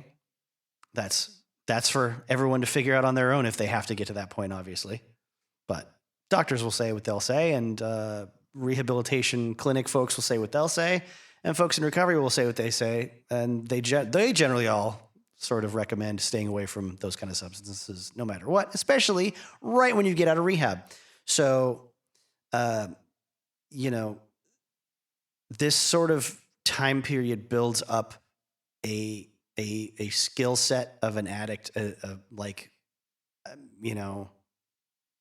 behavior, a practice of people around you not really knowing what you're going through because you're so good at putting on a happy face and entertaining everyone and making the bad feelings go away when you're in the room. People want to be around you. People, if you're Andy Wood, just look to you to be the person that is going to make the fun happen. It is not crazy that this could keep happening in his life. And it is definitely not unrealistic that people in Mother Love Bone later wouldn't know that he was having problems. And even when they did, they still felt helpless to stop him. They, used, I think it was Jeff Ament in a book I read, the book written by Mick Wall about Pearl Jam back in the day, that it was kind of like catching a kid with his hand in the cookie jar. What do you do? You telling a grown adult to stop behaving the way he's decided to behave? You can't change that for him. He has to do it himself. It doesn't matter how badly you want that for him. So speaking of Jeff, when, fast forward, Andy gets out of rehab and he moves in with Chris, he gets a job at a local sort of coffee roaster cafe service place. And he gets that job because Jeff Ament gets him in, and they start working together, talking about football, talking about basketball, and bonding about music. This is around the time that Green River has broken up, and Chris Cornell is amazed at Andy's output when it comes to songwriting as they're bouncing ideas off each other back and forth. He said he doesn't really know if it was because Andy had no filter or because he was just sort of didn't have a way for his own merit to decide if his stuff was good or bad. He just cranked stuff out. And he'd write 10 songs to every 2 that Chris could write at that time. And I mentioned before how Andrew was a little jealous of Chris knowing so many more chords than him. Well, luckily for him, now that Green River's broken up and he's hanging around with Jeff, he starts to shift his attention into the time and space of these other musicians, and one of which is Stone Gossard, who is sort of, I would say, the resident guitar chord encyclopedia guy of the, if you want to call it the grunge era of people, and that, that time. He wasn't just riffing. He wasn't just hitting a fuzz pedal and banging things out. He was writing things very methodically and conscientiously, and this would kind of continue into some of the early Pearl Jam stuff. But that would all change with Pearl Jam's writing style, getting more riff oriented and having Eddie more involved years later. But at the time, I would say Stone was probably one of the most articulate and well-read guitarists that wasn't someone at the time studying to be the next Yngwie Malmsteen and impress everybody with his lead guitar chops. He was trying to just be a good songwriter. And that was, I think, perfect timing for someone like Andy Wood, who wanted to progress a little further out from where he was at with Malfunkshun. Unfortunately, he admittedly kind of dropped the ball when it came to that transition, did not really have a formal conversation with his older brother about breaking up the band or about leaving the band or putting it, on ice for the time being. He just sort of ghosted them in a way and then tried to make it better and apologize later. So Mother Love Bone comes into the world with Greg Gilmore on drums from 10 Minute Warning, which was a band he had been in with Duff McKagan, who obviously went on to be in Guns N' Roses. Also featuring Bruce and Stone and Jeff, who had all been in Green River, and Landrew the Love God, who was still the name he was using up through the tour they did after the recording of their first EP, Shine, which they talk about in the liner notes to the Mother Love Bone, the collected recordings that came out in the early 90s after Andy died. Jeff Ament talks about touring with British drinking rock band, the Dogs D'Amour, as punishment for themselves after they got a record deal. But they did put this fully sort of professionally recorded EP out via their own Stardog Records instead of with Polygram, who they got signed by after sending out their initial live demo tape. A demo tape that was circulated, very notably to some contacts that Jeff Ament still had from their Green River Road days, like one woman at Slash Records that flat out rejected the music and called Jeff back to let him know it wasn't very good. At least at first, it seemed that way until she revealed that it was just a joke and she's not at Slash Records anymore. She's now at Geffen, and she was going to get their demo in the hands of a bunch of other people too.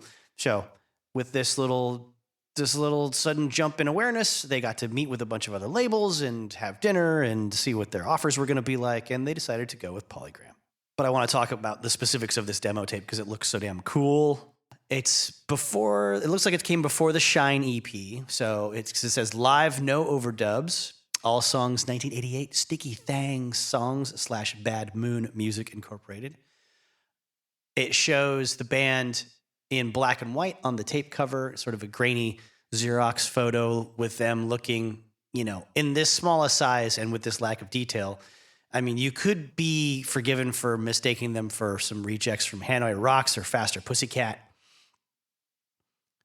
The band's name is in big block black letters at the very top and then upside down at the bottom with some little Valentine hearts around the perimeter.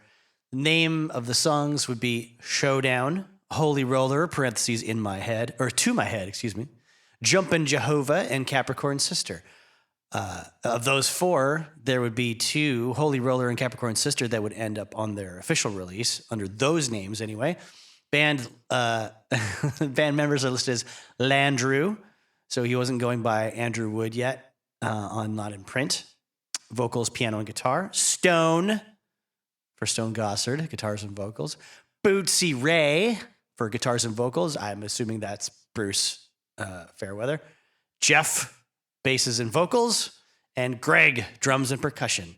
So no one gets a last name unless you count Ray and Bootsy Ray. But it's got Jeff Ament's address stuck to it for a place on John Street in Seattle. I could almost read the phone number and I'd let you know what it was. Maybe you could give him a call. But he probably doesn't have that number anymore.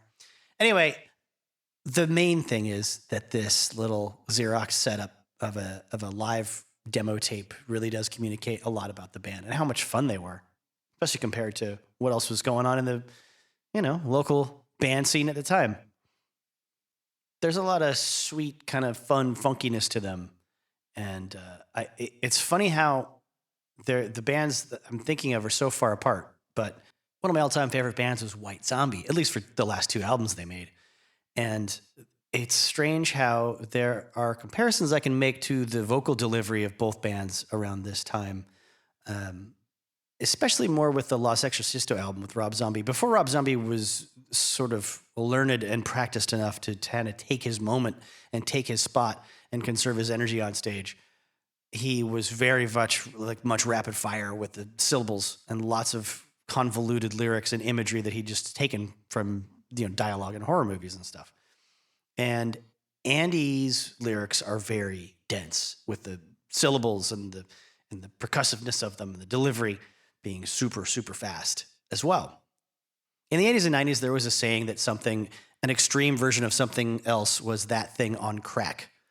Like they used to be, people used to say, oh, this is like so-and-so on steroids. Like Gene Simmons says, the Kiss wanted to be the Beatles on steroids. And then eventually the crazier version of that was like, oh, it's just like, this is like this monster truck is like a normal 4x4, but on crack. And I always could tell people that didn't listen to Mother Love Bone, but if they liked metal, I could say Mother Love Bone was kind of like White Zombie, not on crack, like a more wholesome oatmeal cookie version of White Zombie. It's still a little spacey and it's still out there, but it's, if you compare the delivery in a song like Half-Ass Monkey Boy from Mother Love Bone to Welcome to Planet Motherfucker by White Zombie, the Mother Love Bone version is scratching and dreaming till night turns into day. It's a surefire method to waste your life away. But me, I'm obliged to give you my disease. I'm abracadabra. I do what I please. I can't even recite the lyrics without doing the rhythm. And then the White Zombie, the White Zombie equivalent, the evil version, if you will, the on-crack version, if you will, is the concentrate the midnight without the benefit of ceremony. Whoever said the one who stripped his soul is the one that got away. Or whether the beating angel descended to embrace the cemetery. God, love so mystifying. God damn, swept away. Now, after they get their deal with Polygram and they record Shine, they do a little tour around the country, which was even promoted on MTV at the time by Adam Curry, who was the guy that did the metal show at the time. It was, I don't know if it's Headbangers Ball. I guess it was whatever, 88, 89. And maybe 1990 at the latest, but the footage does have him referring to them as a Seattle grunge band. I didn't realize that the term was so widely used back then. I know the origin of the word grunge as something that people will point toward a man named Mark Arm from Mudhoney when he used to be in a band called Mr. Ep, but we'll get to that in a different episode. For now, I want to go into their making Apple, which was their full-length release that was, full big-time album and came out right when Andy Wood basically died. Jeff Ament talks about how in Green River and Mother Love Bone up to that point, they had made records for like $2,000, $5,000 maybe. And then suddenly they have a record label doling out $150,000 for the budget for a full-length recording. And up to that point, they just kind of been doing this locally with friends of theirs, people like Jack and Dino. And and suddenly it's, well, why do we need $150,000 to make an album? But they flew to San Francisco and I think Sausalito area to find the right studio for this one. And they did a lot of extra cool sort of overdub stuff, took their time in ways they couldn't before. They hired a choir of kids to sing the whole big, huge outro section of Stardog Champion, which if you've never heard it is something. It's very uplifting. It's very pure. It's kind of adorable. I don't know. It's always something that I don't know. It always moved me ever since I first heard it when I was like 16 years old. And I don't have this reaction every time I talk about that song, but maybe just because I'm recording this or I've been watching a lot of footage of the band and Andy Wood and reading a lot of the stories of people that knew him.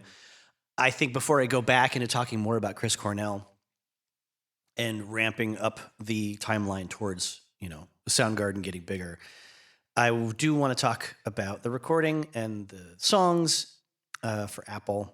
And it turns out I found an interview segment from 1990 in March, it was conducted, this interview, about 26 hours before Andrew Wood's overdose, supposedly, according to this source.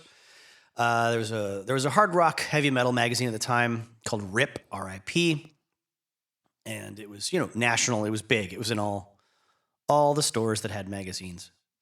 The writer, his name was Michael Browning, and apparently conducted the last interview that anybody would have with Andy.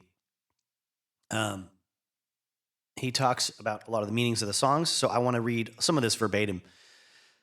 He says, Stardog Champion is kind of fake, patriotic rock anthem of sorts. That's going to be the first single and video. When I wrote Holy Roller, I didn't even know what a Holy Roller was. I just thought it was a cool term. I was thinking of Paul McCartney and the Wings.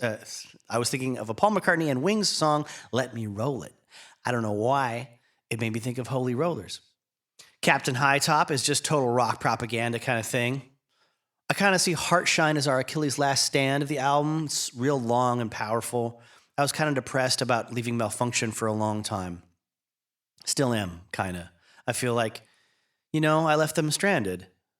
I've got a brother besides Kevin who is kind of insane in a way, and he makes the whole family worry about him, so Heartshine is a little about both my brothers. Michael Browning says, Mr. Danny Boy is obviously a slam on Danny Thomas. Andrew says, yeah, I don't know why we decided to do such a mean thing to Danny. I've reread the lyrics. This is Jay speaking out of the interview. I've reread the lyrics to that song. I've heard that song a million times. I don't think it's incredibly specific to Danny Thomas. All I know about Danny Thomas comes from many, many hours of listening to Gilbert Gottfried's podcast, knowing that he was apparently notable for hiring women of the evening to perform, certain activities that involve a glass table, and for Danny to lay under the glass table. Moving on, they say, come bite the apple. Is there any significance to that? And he says it's a meaningful song. It's a Crown of Thorns type song. The lyrics are personal, whereas some of the songs have absolutely nothing to do with me. Come Bite the Apple and Crown of Thorns are probably mostly about me. It's kind of a synopsis of the whole past year. I'm lucky to be sitting here. So his girlfriend from those days was a woman named Zana Lafuente, who is named in the song Stargazer, which for your narrator here is a very important tune. That was one of the first things I ever performed, actually, on stage when I was doing coffee house gigs in 1997. Aren't you happy to know that? But this is just more of me giving context and letting you know that I am incredibly biased when it comes to this episode. Not all episodes are going to be like this. Not by a long shot. I have no objectivity when it comes to talking about the bands around the movie singles. Anyway, Xana herself said, when Andy wrote and sang Stargazer to me, it was special because he also wrote Chloe Dancer for me. That was about when I was going to be a stripper to support he and I left the place after 1 hour. But obviously, having my real name in the song, not my stripper name, not my stripper for a day name, was really flattering and made it extra special. She goes on to say about Crown of Thorns, this is a song about a relationship ruined by drugs. He wrote it about our near breakup and how I tried to control him and the drugs, hence his allusion to being tied to the ceiling. According to her, Andy was always ashamed of his addictions, choosing to lose himself in his music and poetry, bathing himself in concepts of real love and acceptance. She said, Stardog Champion was one of his anthem for survival songs. It was an uptime, and he really felt he was beating it. He had a choir, children from the San Francisco area made up of foster children and abused children, come in and sing backing vocals on this song.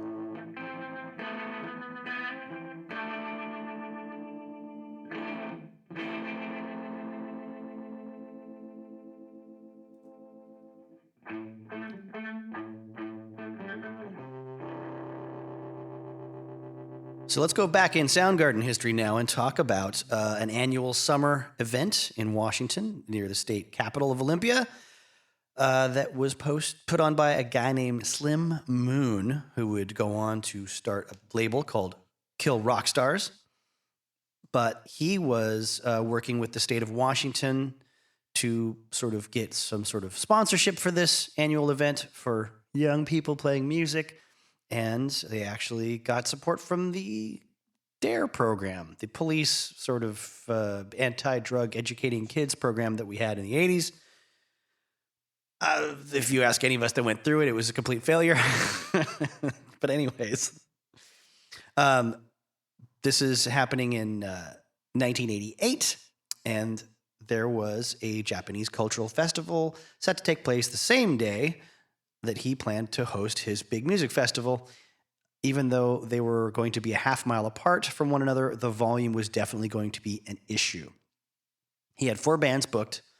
There was one called Swallow, another called My Name, a trio from Aberdeen called Nirvana, and a band called Infamous Menagerie that was supposed to be the headliner. And then he, because of the issues with the other competing festival, he had to move the date of when this was going to take place 2 weeks out. So unfortunately, the headliner couldn't make that date. So his friend named Stuart Hallerman offers up Soundgarden to play. Now, Slim Moon's aware of Soundgarden because he knows they've been put out through Sub Pop, and that's kind of a big deal for him to, have a band he's heard of headlining his festival. So he says, of course, can I get their number? He calls the band, asks if they'll drive the hour and a half down to Olympia from Seattle to play. They say, yes, they absolutely will. And they end up getting some assist from Nirvana as far as a light show. Nirvana decides to help them out by driving their van up near the stage and turning the high beams from their car onto the band so they can be seen easily when the sun goes down, which is what's happening by the time Soundgarden hits the stage. They rock the hell out, play a bunch of their original songs, and then they move into their final song for the night, which is going to be Fop. And they'd warned Hellerman, who was running sound, that they're going to do the long extended version of it at the end, so he can just go crazy with all the effects on the soundboard and the vocals and the guitars and whatever he wants to do to create extra noise. So he's ready to let loose and go wacky. And about this time, the appointed DARE police officer from the city of Olympia, Washington, is talking to him at the mixing desk, talking about how good the music was, and he was really worried it was going to be super crazy, especially with the Seattle band playing, and it was going to be dangerous or awful or offensive or whatever. And he had a big old smile on his face, and he was ready to sort of finish out the night with no incidents. And then Chris starts screaming from the top of his lungs some improvised lyrics to the song Fop, Fop and Rock.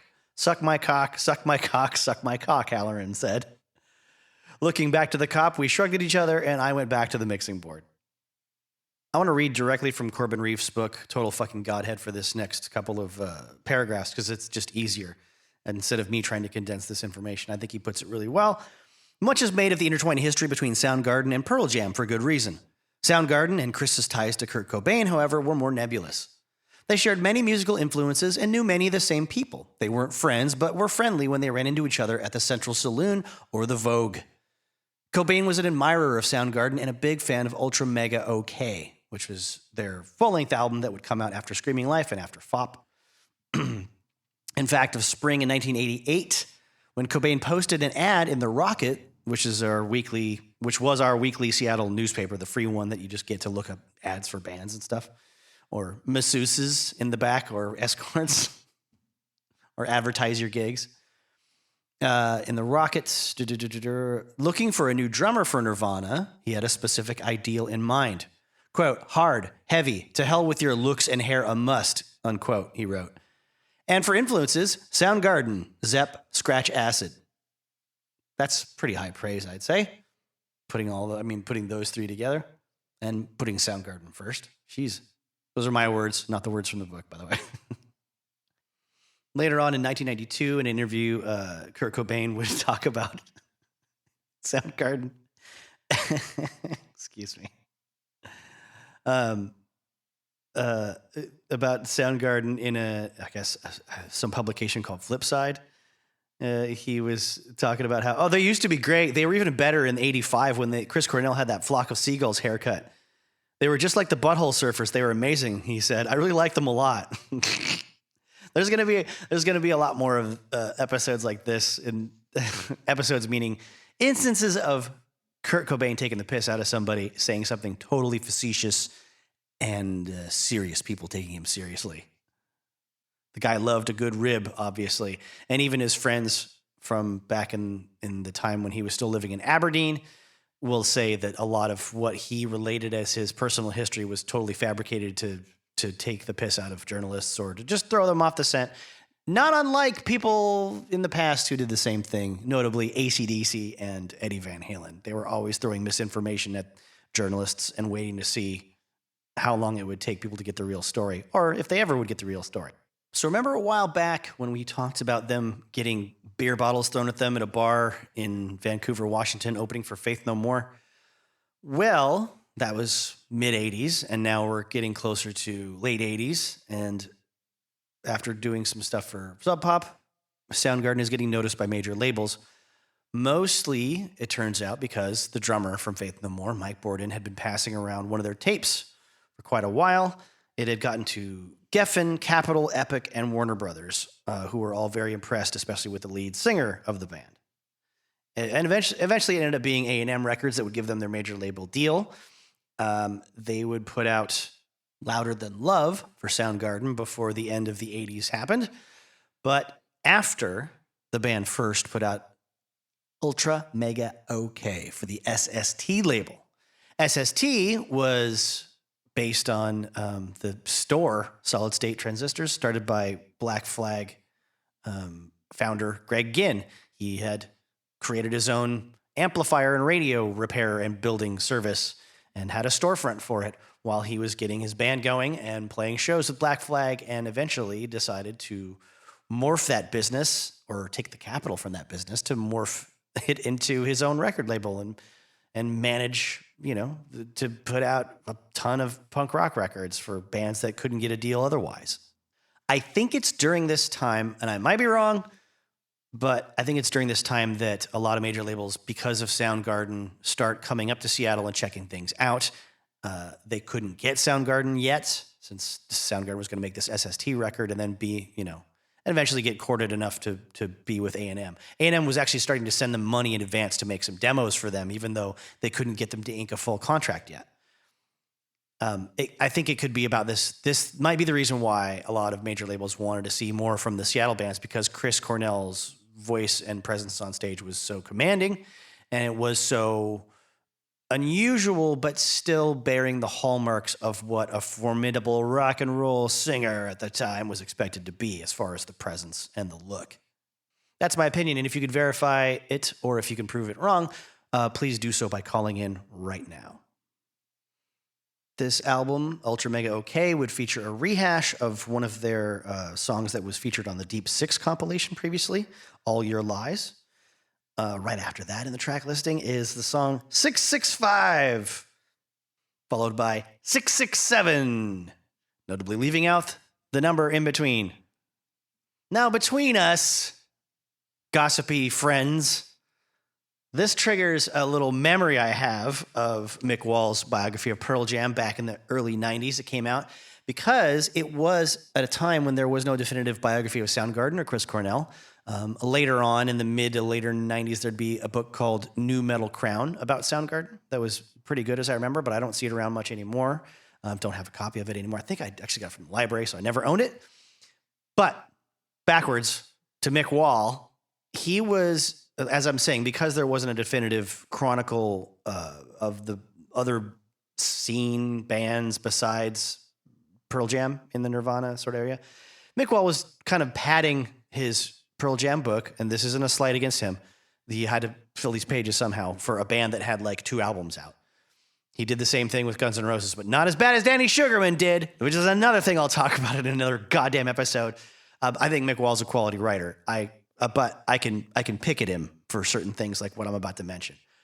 He, in the Pearl Jam book, talked about this era of music and Soundgarden releasing Ultra Mega OK and the little subtle dig at a lot of what was going on in popular metal at the time, with this sort of satanic panic in the media, people trying to blame Satanism and violence and youth suicide on heavy metal bands and their satanic influence for putting supposedly backwards messages leading kids to worship the devil and join cults and things and kill their parents or kill themselves. And Mick Wall talks about 665, 667 being a reference to the number of the ahem beast that was popularized in lots of 80s metal and uses in titles and imagery and such. And Soundgarden basically was lampooning that in this song where they had this sort of backwards messaging going on with all the noisiness that's happening from the instruments. If you play it backwards, you can hear Chris screaming the phrase, "Santa, I love you, baby, my Christmas king. Santa, you're my king," over and over again. Because Santa's going to sound like Satan, obviously, if it's all garbled and backwards. So when journalist Mick Wall writes about this little jab, this little poke, this little dig at the current metal, norms, as it were, that was his quote about it, the number of the ahem beast. Whereas, I don't know, I think it was 1999 when I purchased Mick Wall's authorized biography of Iron Maiden. Mick Wall would rally his support of this truly brave, wonderful, trailblazing, perfect heavy metal band, Iron Maiden, that he loves so much, in the face of their numbers of fans dwindling during the grunge era, this trendy, mopey bands from Seattle taking over the market and basically destabilizing the income and fan base of all these traditional heavy metal bands that the author in that book makes very clear he's definitely on the side of, and that the Seattle grunge stuff is way more put on, way more trendy, way more a media explosion, that their careers benefited from all this hype. Mick Wall will factor into a lot of other episodes of this podcast, and as I said, he is not a bad writer at all, especially with the sort of scum that are in his industry, the things they've done over the years. Again, the Danny Sugarman comparison with Guns N' Roses, Jesus. Both he and Mick Wall wrote books that came out before Use Your Illusion even came out, because everyone was dying for any scrap of information about Guns N' Roses. And we'll get to Guns N' Roses in an upcoming episode with more Chris Cornell involved in it too, I think, as I've hinted at already. Wow. Speaking of padding books and such, I get to do that verbally with my show episodes anytime I like, because it's my show and you're not paying for it. I'm not selling this as the definitive history of anybody in particular or authoritative anything. Dang it. Another in a series called It's Okay When I Do It by Jay Smith. Another song on the album was called Nazi Driver. It had started out known as Fear Biter, and the song mentions no Nazis whatsoever. But as Kim Thayil explained in 1989, the song is about cutting up Nazis and making a stew out of them. We used Driver because it made a cool name. It sounds better than Nazi stew, Nazi soup maker, Nazi cup o' soup, or indeed cup o' Nazi.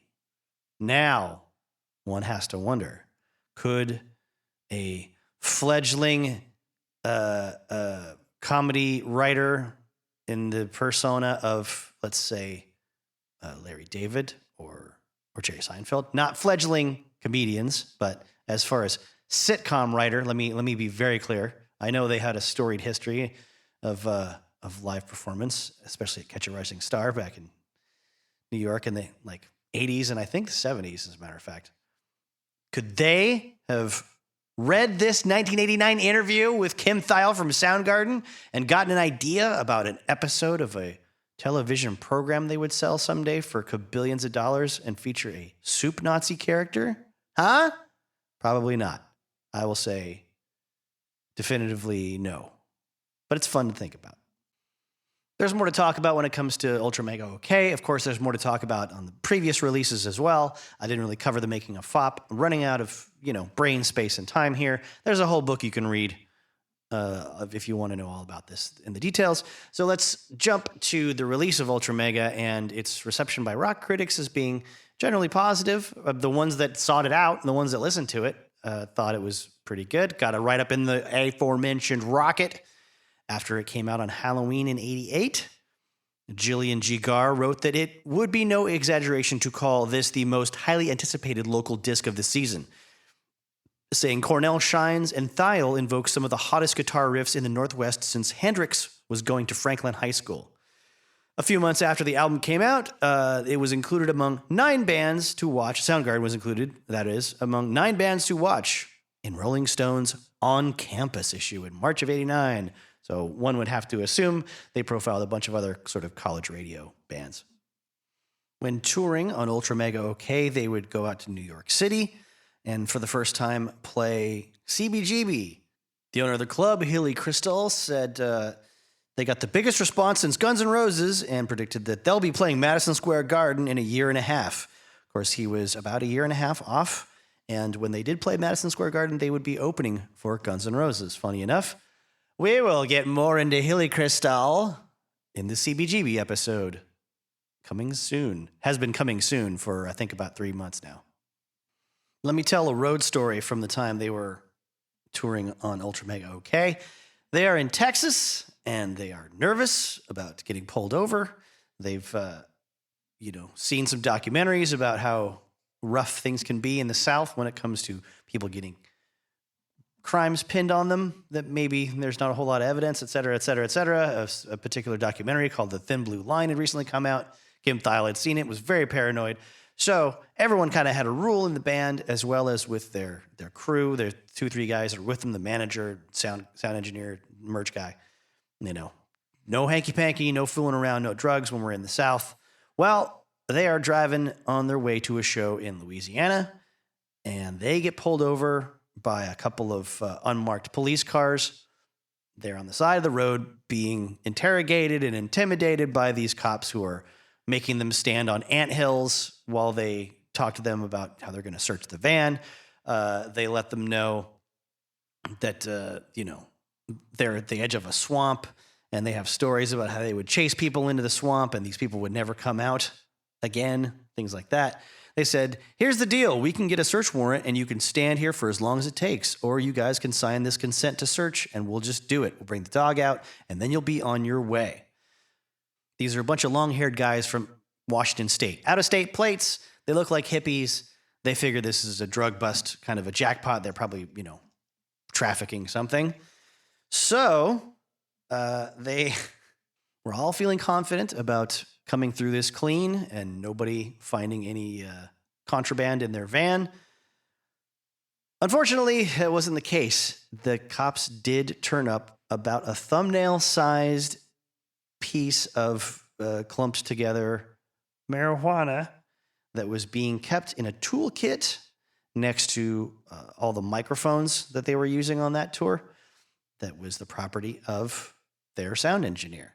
So the cops started interrogating them as to whose it was. And of course, the sound engineer has to take credit for it, but they keep asking him questions. Well, what if, is it just his or does it belong to all of you? And they said, well, it's not all of ours. It's Stewart's. Only he goes into that case. And cops are getting frustrated because they didn't find cocaine. They didn't find heroin. They didn't find like a really impressive brick of anything. So they keep asking, well, what if one of you is sick and one of you needs a microphone? And someone answers, well, I guess. I mean, you know the answer to that. It's possible that if we had to have a microphone, we could open that case and get a microphone out for ourselves. Boom. That was all they needed. Now they announced that means this is community property and everyone in this van is now guilty of drug possession.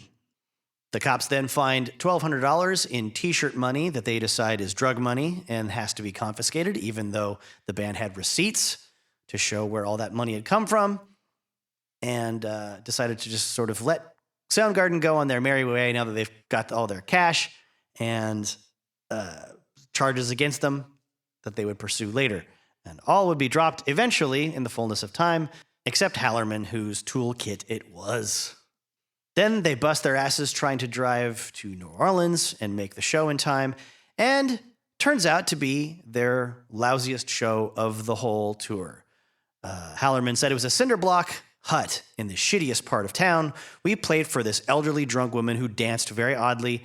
The bartender and like 3 kids came from South Carolina, but didn't have enough money to buy a ticket. So our t-shirt guy was like, can you pool enough money together to buy 1 ticket and I'll let you all in? Then at the end of the show, they all bought t-shirts. So they had the money to get in, obviously.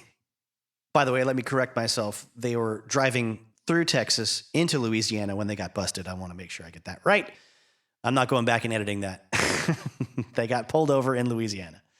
Chris would bring the whole incident up on stage in 2011 at a Voodoo Fest and berate the imaginary, possibly very likely dead officers over the whole thing all those years later. And Soundgarden would include the Louisiana DEA in their thank yous for Louder Than Love when it came out a little while later.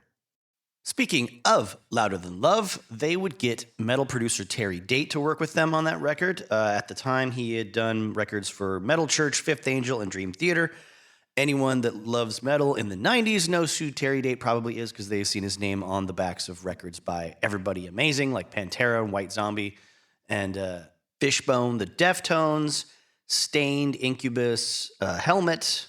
Also, he would eventually do some stuff for Snoop Dogg and Soulfly, as well as what, as we are speaking now, is Slayer's last studio album, Repentless. But I also shouldn't neglect to mention that before working with our boys in Soundgarden, he had done an album for local metal legends, The Accused, another Seattle band that I think we've mentioned before. It has connections to Jack and Dino, as well as Skinny Yard and Grunt Truck through him. And it is a darker sounding record than what comes after it. Metal production at the time that wasn't super, super slick and glossy like what Terry Date was doing, although slicker than what these bands were used to. It is still, it's crunchy and it's doomy and it's dark, but Bad Motorfinger, the next album after it, would be a little more open sounding, but nothing compared to what would happen with Super Unknown and Down on the Upside. Those records are like opening a big bay door and letting a big fresh breath of air come in, compared to this sort of really compressed sound that was happening in the late 80s with stuff Terry Date was doing. And it works for, a band like Pantera on Cowboys from Hell, because I think with his help, they kind of maximized that effect to their benefit. And I think with bands like Soundgarden, it seemed slick for the time, it seemed professional for the time, but in general, they were a little dissatisfied with it looking back or soon afterwards. Especially one Mr. Hiro Yamamoto, who, by all accounts, had a foot out the door at this point mentally. He was making the record with Soundgarden and doing all of his parts just fine, but clearly not too happy. And not too happy when they went on tour afterward, doing some of their European dates where times are hard and food is weird and sleep is difficult to get. Yamamoto, by all accounts, wasn't the most comfortable person with the amount of discomfort that comes with being in a touring band. And we're still talking kind of fairly indie level comforts when it comes to being a touring band. This is not, having a lot of roadies to move your gear for you and a nice bus to sleep on. While this is all happening, they're going to start to get more mainstream attention again because Axl Rose mentions them in an interview as one of the bands he's currently obsessed with. He said, "The singer just buries me. The guy sings so great." And people at the label start realizing they might have a bigger band on their hands than they had once thought. Anyway, back to England, where they're playing their first shows in that country ever. We're looking at May 1989, opening up for Mudhoney, and eventually moving on to some more gigs where both bands are supporting Sonic Youth on their European tour. They had a bit of a catastrophe during one of the shows. While Mudhoney was playing, Mark Arm invited members of the crowd on the stage, causing the stage to collapse. Kim Thayil said that when they played, it was one of their best shows. And then Mudhoney came out, made a few statements, lost their microphone, the crowd went crazy. Next day, that's all anybody could speak about, the near riot. Mark Arm, looking back, says, "I remember our set being super chaotic, but we were stoked to be playing a show with our friends." He also remembered thinking, that's probably the only time Soundgarden will ever open for us. This isn't something that would have happened in Seattle. And Nirvana would be making their way to the UK for the first time at the exact same venue in October of that year. Then they go off to perform a broadcast on the John Peel sessions on BBC. Somebody find that. They do one of their songs from Ultra Mega OK, the song Flower, and then they go into a cover of Sly and the Family Stone's classic Thank You, and then finish off with Everybody's Got Something to Hide Except for Me and My Monkey by the Beatles. And I guess that was eventually used, that did come out on a B-side collection, Echo of Miles, decades later. Then off to Italy, where they had some of their best crowds ever, but that culminated with a show that was a charity support for the local Communist Party, which they were not made aware of. And one of the platforms of said Italian Communist Party at the time was legalization of all drugs, including really, really hard ones like heroin, etc. And the band showed up and were a little surprised to see the amount of armed guards dressed in sort of military gear and were surprised when members of the press congratulated them on being brave enough to support widespread legalization of all drugs everywhere in the universe. Anyway, around this time, apparently Chris Cornell gets a little fed up with Hiro Yamamoto repeatedly implying that he wants to leave the band, or repeatedly, passive-aggressively threatening to leave the band, or perhaps aggressively threatening to leave the band. Whatever the case, Kim Thayil says the reason Hiro really had to go was because Chris finally called him out on it. Said, okay, then why don't you just leave? And Hiro did. Unfortunately, this means the end of their European tour very prematurely. Susan Silver, their manager, had to use her mother's credit card to cover the losses and get everybody home from Europe. Hiro says, I was unhappy before we left for Europe and then halfway through Europe. I was like, I can't keep doing this. I guess the reason why I left was the whole deal about metal. We were a hard rock band, but I don't know if we were ever a metal band. We got bigger than I ever imagined we could have. I wasn't really ready for that at the time. So like I said, he would go on to play in a band called Truly that I saw once at the Moore Theater when I was 15 years old, or maybe 16. And he would also go back into academia, get a master's degree in physics, get a career in the petroleum industry working for Mobil. But Truly would eventually put out an album on Sub Pop and then sign a deal with Capitol Records and then put out a couple records there. But the band never took off in a huge way. But these days, he's one-third of a surf rock trio named Stereo Donkey. So now let's talk about the Jason Everman episode of Soundgarden history. First, they for Hiro's replacement, they end up trying out a young, not even 20-year-old guy named Ben Shepherd, who we've mentioned earlier in this episode, and will come into play prominently a little bit later. But first, they check in with a guy named Jason Everman. He had toured the country with Nirvana in 1989, including playing the Subpop Lame Fest at the Moore Theater in June of that year. The same month, he made his only two recordings as a member of the band on a cover of Kiss's Do You Love Me and an early version of Dive at Evergreen State College's 24-track recording facility. His last gig with the band took place at the Pyramid Club in New York City on July 18th. After that, the band canceled the remaining dates on the itinerary and drove the 50 hours across the country back home to Washington. Chris Novoselic said they had some great shows with Jason, but things went south really fast. The main thing is Jason Everman was a quiet person who kept to himself and didn't talk much. Let's say when you're cramped in a van with 3 or 4 people for long distances and many hours a day with nothing to do, having someone there, this is me speaking, this is not somebody else.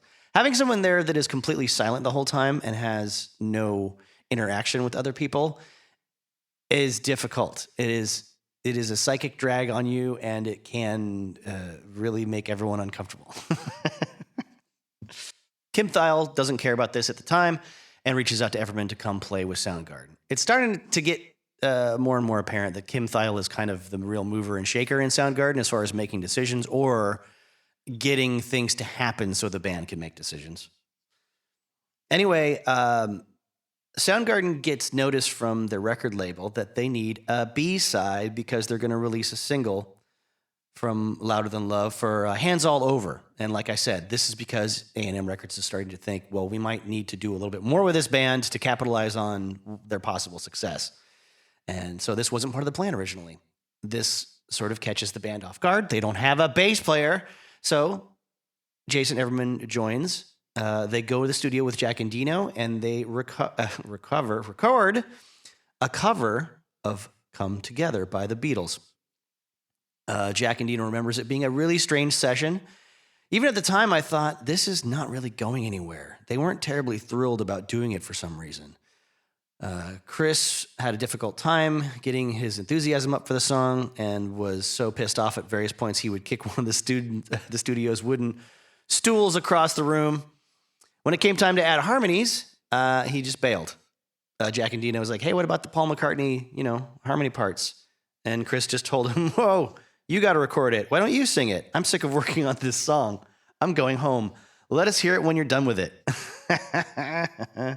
So yeah, Jack and Dino recorded it himself, singing a harmony on that, like kind of buried in the mix, but just so that you know that there's a harmony there, not so that you can tell who's singing it.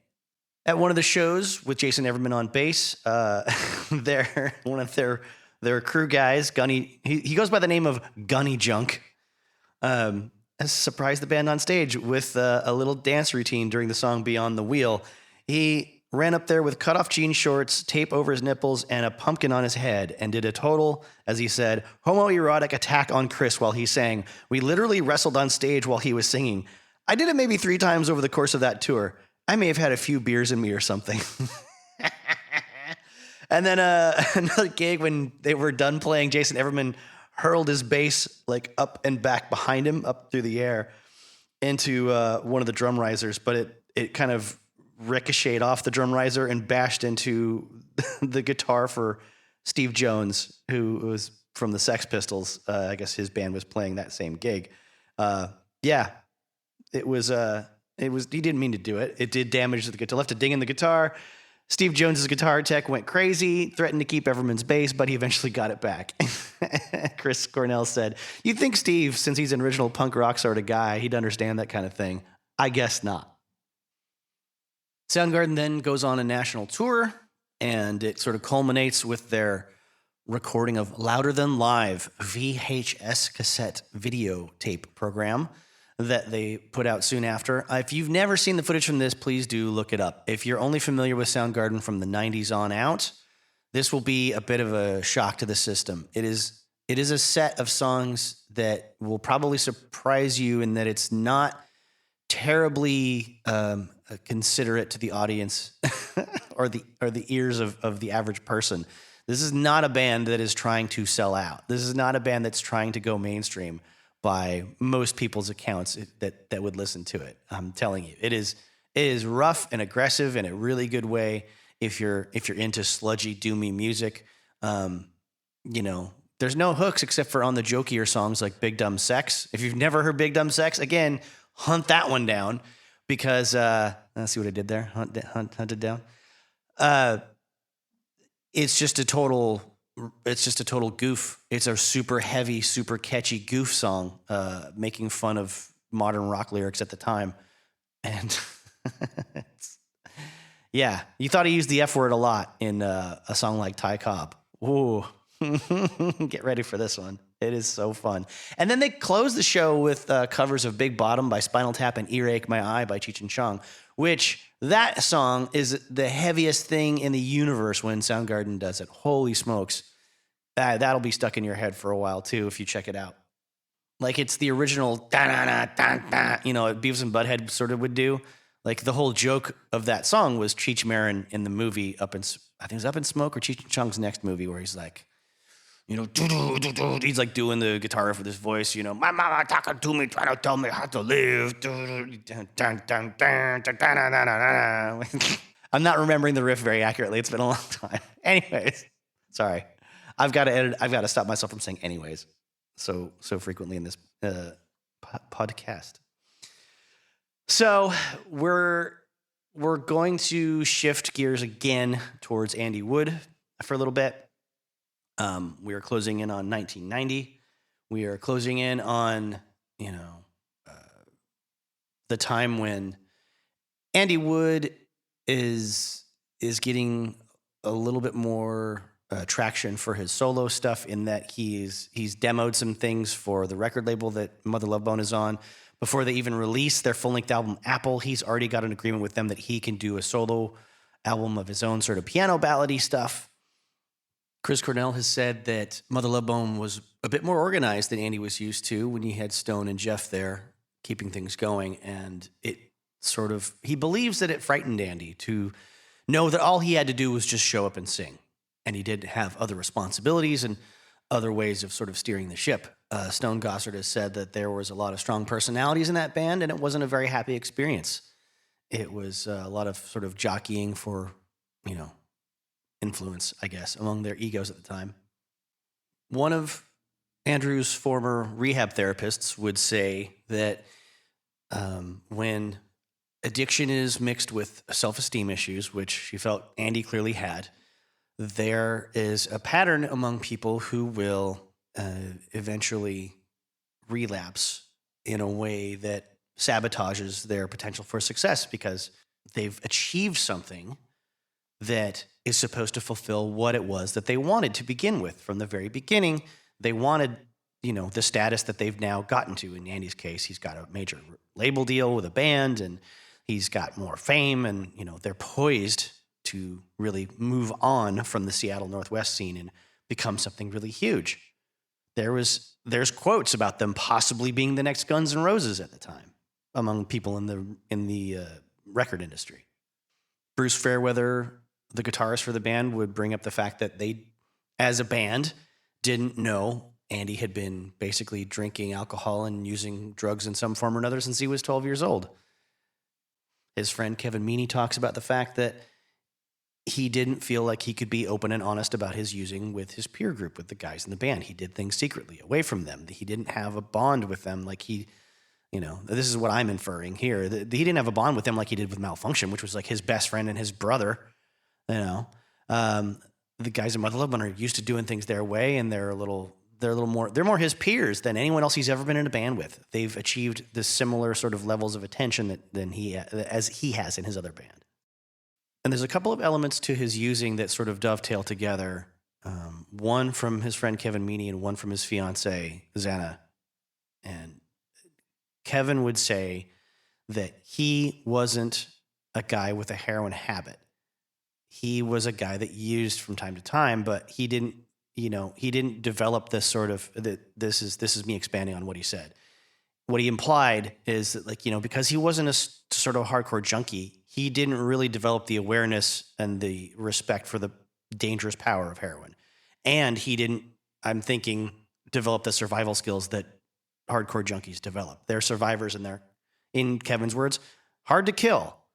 And Xana would say that he would be distraught every time he went back and started using again. He would be crying and apologizing. He would be, to himself, more so than her. He felt terrible about it, and he was sort of suffering by himself, I think, or with her. He was disappointed in himself that he had to tell his father that he needed to go back to rehab again.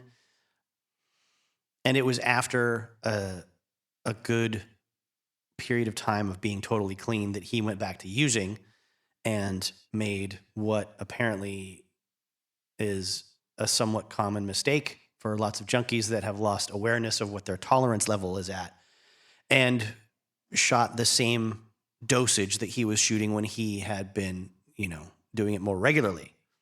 So the body builds up a tolerance, and it needs a more intense dose to make you feel high. And when you lose that tolerance and the body's not prepared for such a heavy dose, it goes into shock. His friend Kevin Meaney said, Andy was the kind of person who would get high and then want to get higher. He wouldn't just get high and be okay with that. And unfortunately, heroin doesn't work that way. Heroin doesn't work like, weed and pills and booze, where you just, keep the party going for a while longer because you're doing more until you crash. So he didn't. It sounds to me like he just didn't develop the sort of mental toolbox of skills to be a functioning, if there is such a thing, heroin addict.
To bring us into this next portion of the program, I'm simply going to start by reading directly from chapter 21, very beginning of it, of Everybody Loves Our Town by Mark Yarm, because I think all these quotes are too important to put into my own words and reorganize and reorder them. I'm simply going to read straight from the page. Kevin Wood. The last time I saw Andy alive, I remember that distinctly because it happened to fall on the third day of the third month, 1990. He'd set up a deal where he was going to get a solo album, and he invited me to do the pre-production rough mixes for it. So he was pulling me back in and rectifying things. After working on pre-production that day, we were heading downtown when we ran into Regan just by chance. We mentioned that it was a 3-3 day, and that's about it. It wasn't a long meeting. And that was the last time me and Regan and Andy were together. Zana La Fuente. Andy and I had gone to see Aerosmith Wednesday night, but we didn't go backstage and meet them. We were with all the other kids that buy the book at the show with the pictures of the band. On Friday, all the members of the band, except Steven Tyler and Joe Perry, came into my store. And I said, "We came to your show. What are you guys still doing here?" They spent about $3,000, and I gave them a Mother Love Bone tape. I said, "We're touring with you in a few weeks in Europe." And they were like, "Yeah, we're really excited." That's the day I came home and found him. David Duet. I saw Andy that day at the Denny Street house. There was a drug dealer that lived there. I saw him copping. That was really weird. He was one of those people you did not expect. Mike Starr, bassist from Alice in Chains, who would develop a heroin habit of his own and die from drug abuse many, many years later. That day, I walked into Kelly Curtis's basement. Kelly is the manager of Mother Love Bone. And Andy was there. I said, "What's up, Andy? What are you doing?" "I got 40 days clean, man." I was like, "What the fuck does that mean?" "Clean off heroin." I was like, "What?" Back then, I didn't know anybody that ever did heroin. Then he goes, "Can you give me a ride home?" I gave him a ride, and we passed his apartment by about 3 blocks. And he goes, "Just drop me off right here." I dropped him off, and he went up to this Mexican guy when he got out. Greg Gilmore. Jeff and I and Kelly were out to dinner with a prospective tour manager. Kelly had called Andy about coming, but Andy, apparently with a froggy voice, said he wasn't feeling very well. Zana La Fuente. Andrew was supposed to meet that night with the guy that was supposed to be his chaperone on the road. He called Kelly and said, "I'm sick." And he said, "Zana is going to think I did drugs." And Kelly said, "Did you?" He said, "No." Well, he was lying. Kelly Curtis. We had just had dinner with a tour manager that we were going to hire. I went home and there was a note on my door from my then wife, Peggy, that said, "Andy's in trouble. He's at Harborview." I had just left Jeff and I knew where he was at a bar downtown. So I drove back down there and yelled at him. He got a couple of guys and we all showed up at Harborview and Andy was in a fucking coma. And a couple more quotes that seem to indicate the maybe the same batch or the same, the same heroin that Andy had overdosed on might have killed a couple of other people in the music scene that same night or that same week. Reagan Hagar said, I went down immediately with my girlfriend. He means to Harborview. Now my wife. Andy looked really bad. His hair was really messy. My wife had a brush, and we brushed his hair up because there was a lot of people gathering and people coming in. And I remember being mad at people for letting him look like this. It seems so stupid now. I was concerned about Andy and how people perceived him. There were a bunch of people there that were friends of friends. It wasn't very family to me. I remember going down a hall and finding Brian Wood, who was going through the same kind of thing. He was very angry. It was frustrating. Actually, like 3 people had overdosed that weekend, so there were hangers-on around for other people too. It was a total scene. Benjamin Rue says, my keyboard player from my band at the time, Sleepy Hollow, had also OD'd that same night, potentially off the same stuff. It was the first time that Billy had ever shot up heroin. He ended up being in a coma for 4.5 months at Harborview, but he eventually recovered. So we were all waiting at the hospital together, all the guys from Mother Love Bone and Alice in Chains, Soundgarden, and us. I think Jerry Cantrell thought I was there to pretend I was cool because there was a lot of people there that shouldn't have been there. There'd be like random chicks. So I think it got confused that I was there for the wrong reasons. Then Jerry brought it up. He asked me why the fuck I was there. It was as simple as, my fucking keyboard player is dying in there, asshole. That normally will spark some confrontation. Basically, I think I lunged at him, and I think Jeff and some other guys and my guitar player Rick got in between us. I was pretty stoned at the time.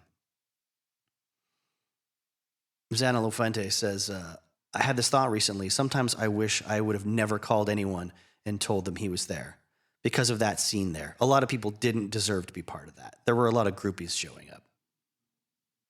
Okay, now let me shift away from the book, go back to more details as I had sort of collected them from various sources, and you might hear a couple of notes that you've already generally are aware of based on what I just read, but just stick with it.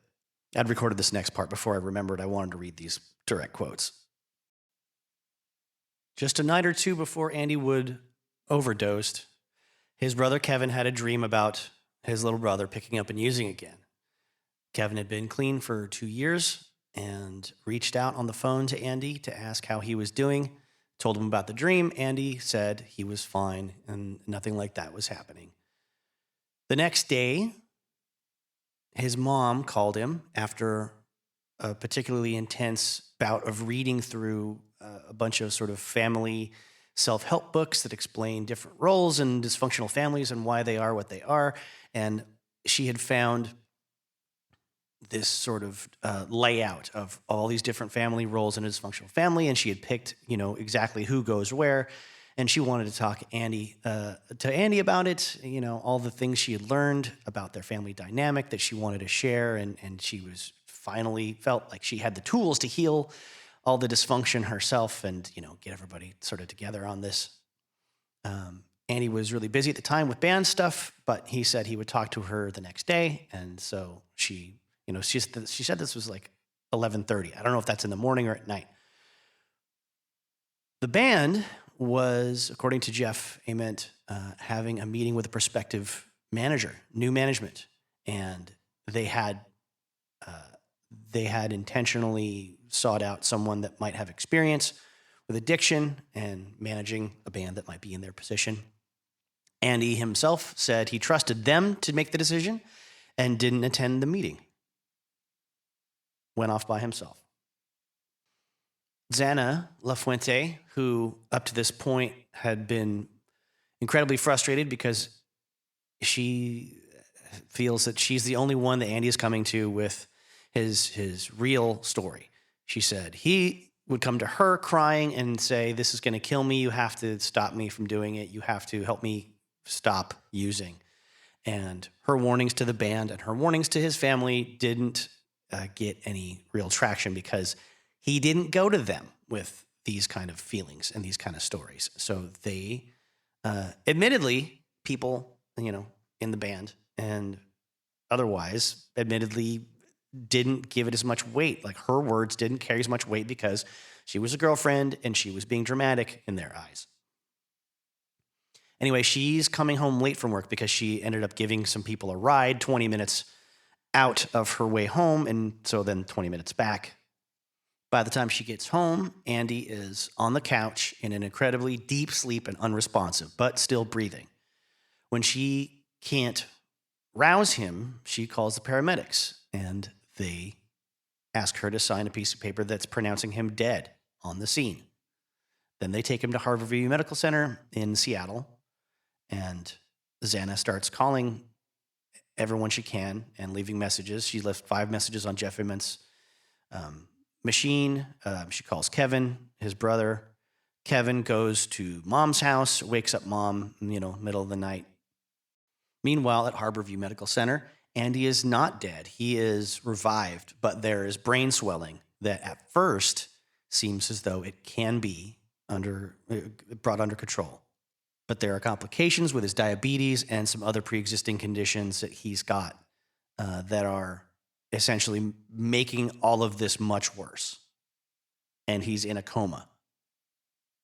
Machines are keeping his lungs breathing and his heart pumping. Meanwhile, Soundgarden is in New York, between playing Brooklyn and then playing Maxwell's in Hoboken, New Jersey. They are made aware of what's happened to Andy. Chris, Cornell, and Susan Silver get on a plane and fly back to Seattle. Xana and LaFuente had demanded that doctors not pull the plug on Andy until after Chris had arrived and had the chance to say goodbye. This made Chris feel very guilty in retrospect, but the family had no problems with it, especially Kevin, who said, essentially they were all camped out there anyway, and who knows? Something good might happen during that time. He might start breathing again.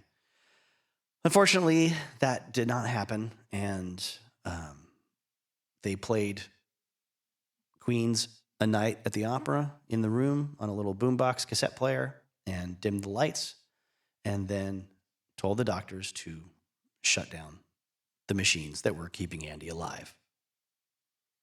A memorial service was organized and held at the Paramount Theater in Seattle, which is the kind of place that Soundgarden and Alice in Chains would eventually be playing at. Pearl Jam eventually would be playing there. Large touring acts from around the country or other countries would fill up that place. A lot of people thought it was very appropriate because Andy would have loved to finally seen his name on the marquee outside the Paramount Theater, which was very historical. Kind of place that you dream of playing if you grew up in the Seattle area. But there's a bit of a disparity between, how appropriate the service may or may not have been. A lot of Andy's friends didn't agree with this sort of new agey candle lighting ceremony with people on stage wearing like robes and hoods and stuff. And they didn't agree with Andy's father sort of writing him off as a junkie. But then it was a big, outpouring of emotion. People that knew him really well, his family, his friends, fans of the band, members of Alice in Chains and Soundgarden. His music was being played through the PA system at various times, his solo tapes and Mother Love Bone songs and Malfunkshun songs and things like that. People went up in front of a podium on stage to sort of give their last respects. Nancy Wilson from Heart said there was an amazing community that only gelled further from Andy's memorial because everybody came to Kelly Curtis's house that night. I had 3 Springer Spaniels and decided to bring those dogs to the house, and everybody at the place took turns getting down on the ground and hugging the dogs because it was really comforting. There's such a family aspect to the Seattle music scene.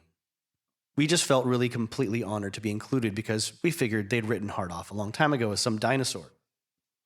And Cameron Crowe would say he loved Mother Love Bone, so when I was writing the movie that would end up being Singles, I wanted to interview Jeff and Stone to explore the whole coffee culture, 2 or 3 jobs, one of which is your band lifestyle. We've touched on some of this already. I know. The terrible turn of events that took place was that Andy died, and everybody just instinctively showed up at Kelly's house that night. For me, it was the first real feeling of what it was like to have a hometown, everybody pulling together for some people they really loved. That was a pivotal moment, I think, for a lot of people there. It made me want to do Singles as a love letter to the community that I was really moved by. Chris Cornell talks about being in a little living room with people sitting on every available surface. I remember Andy's girlfriend looking at everyone and saying, "This is just like La Bamba." which is a movie we'll get into in another episode.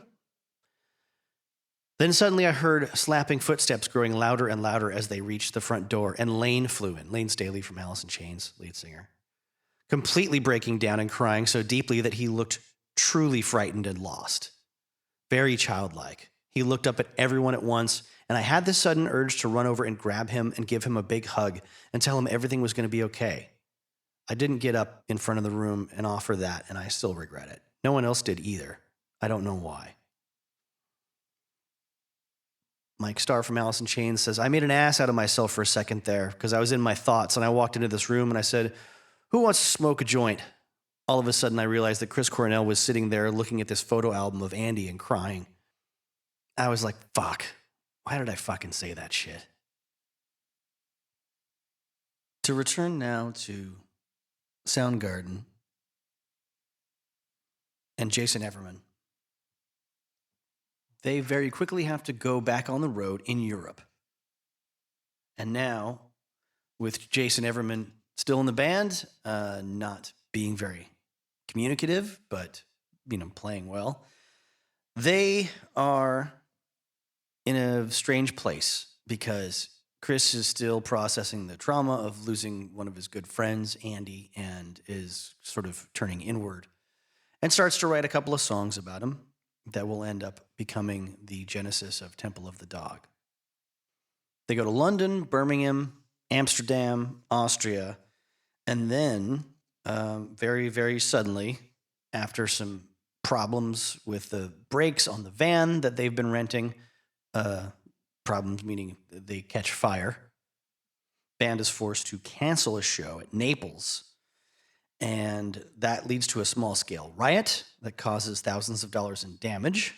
But when they get to the Modern Casino Club in Rimini, I don't know how to pronounce it, Italy, Matt Cameron, the drummer, is doubled over in pain, clutching at his legs to his chest in the fetal position, and no one knows what to do about it. This comes after he was the only band member to eat a plate of charcuterie, salami and ham on a tray at the previous gig, and the band doesn't really know what to do.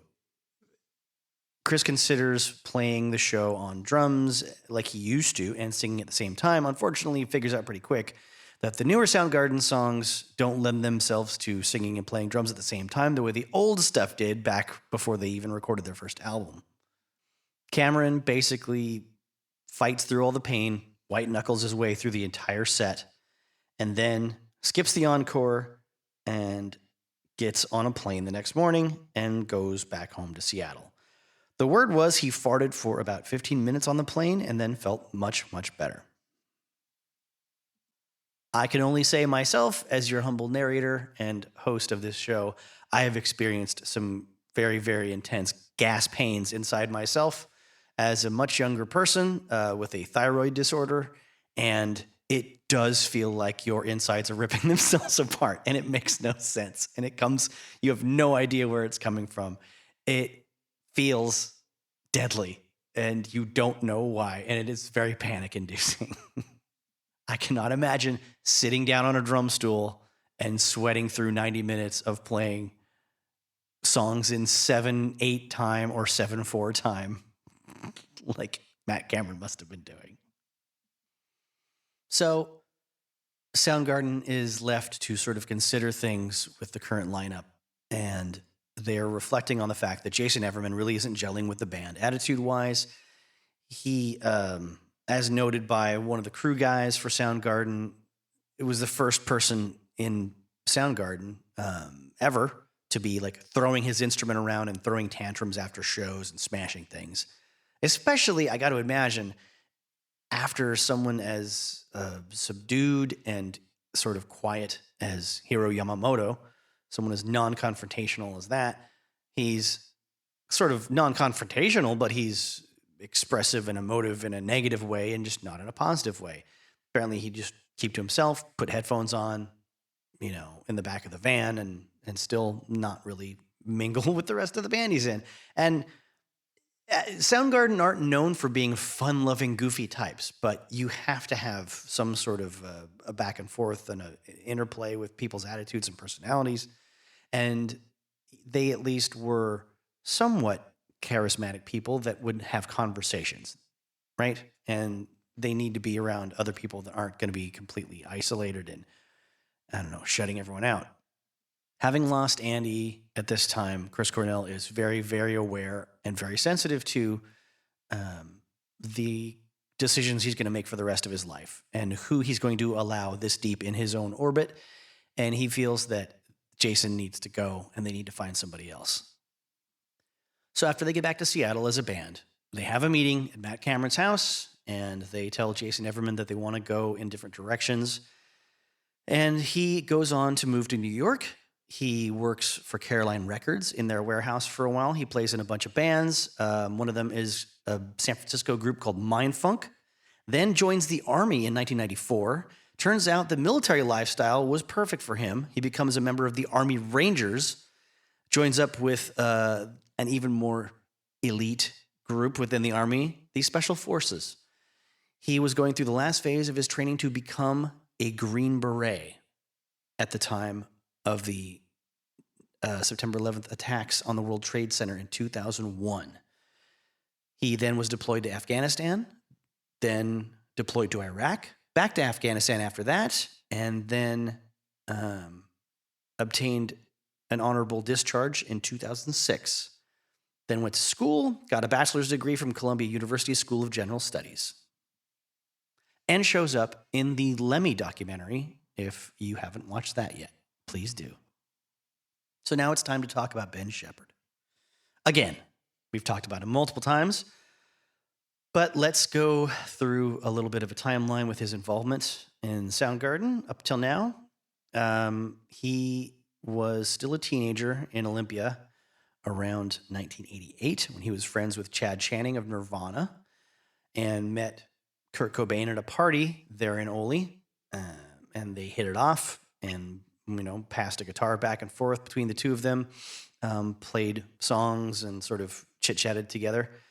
And then this leads to Cobain offering Ben Shepherd a spot as a touring guitarist in Nirvana. This is about the time he runs into Kim Thayil at a Pere Ubu concert and found out Hiro Yamamoto was quitting Soundgarden.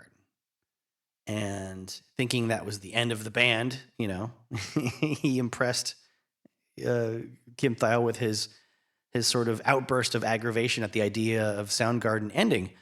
Thayil explains that they all intend to carry on without Hiro and asks if Ben wants to play bass. Of course, at the time, he was only a guitar player, but he felt obligated to give it a shot. And then at this time, he's 20 years old, wasn't totally prepared for the audition, but did his best in a loose jam with the band for about 3 hours. And he personally remembers Matt Cameron jumping up from the drums at one point and going, "A for effort, man, that's badass." Because he saw me wiping out on a part, he said, and recovering as fast as possible, which goes a long way. Let's all agree on that. So they did bring him back for a second audition, but eventually did go with Jason Everman at the time. Since he didn't get that gig, he does go on tour with Nirvana under the assumption that he's playing lead guitar in the band. Not the case. He rehearsed and learned a lot of songs from Nevermind before I think it had come out, but the band was still playing shows with a set list that was predominantly stuff from the Bleach album. Not Nevermind, but didn't really matter because Ben only ended up playing on stage with Nirvana during that tour once, during a sound check on the very first night of the tour in Minneapolis. Not while there were people watching. For the rest of the show and for the rest of that tour, he was selling t-shirts for Nirvana, not playing in the band. Eventually, when being interviewed for a biography called Come As You Are, Kurt Cobain would say, "I still kind of regret that because I like the guy a lot. He would have added to the band, definitely. He was kind of crazy sometimes, but that's okay. I'd rather have that than some moody metalhead," which is a reference to Jason Everman, which I believe we covered in the singles episode part 1. as it applies to his time with Nirvana. So anyway, this time around, Ben Shepherd impresses the guys in Soundgarden, gets the gig in time for them to go out on the road opening for Danzig. Danzig is touring on their second album, Lucifuge, which I fucking love. And Soundgarden does their best to try to blow them off stage every night. And one instance in Pittsburgh, in the middle of their opening set, a fan, probably a fan of Danzig, obviously not Soundgarden, tries to get close to Chris Cornell and take a swing at him. Shepherd throws his bass down, jumps into the mosh pit, and beats the shit out of the guy. Security steps between them, pulls the guy out, and kicks him out of the venue.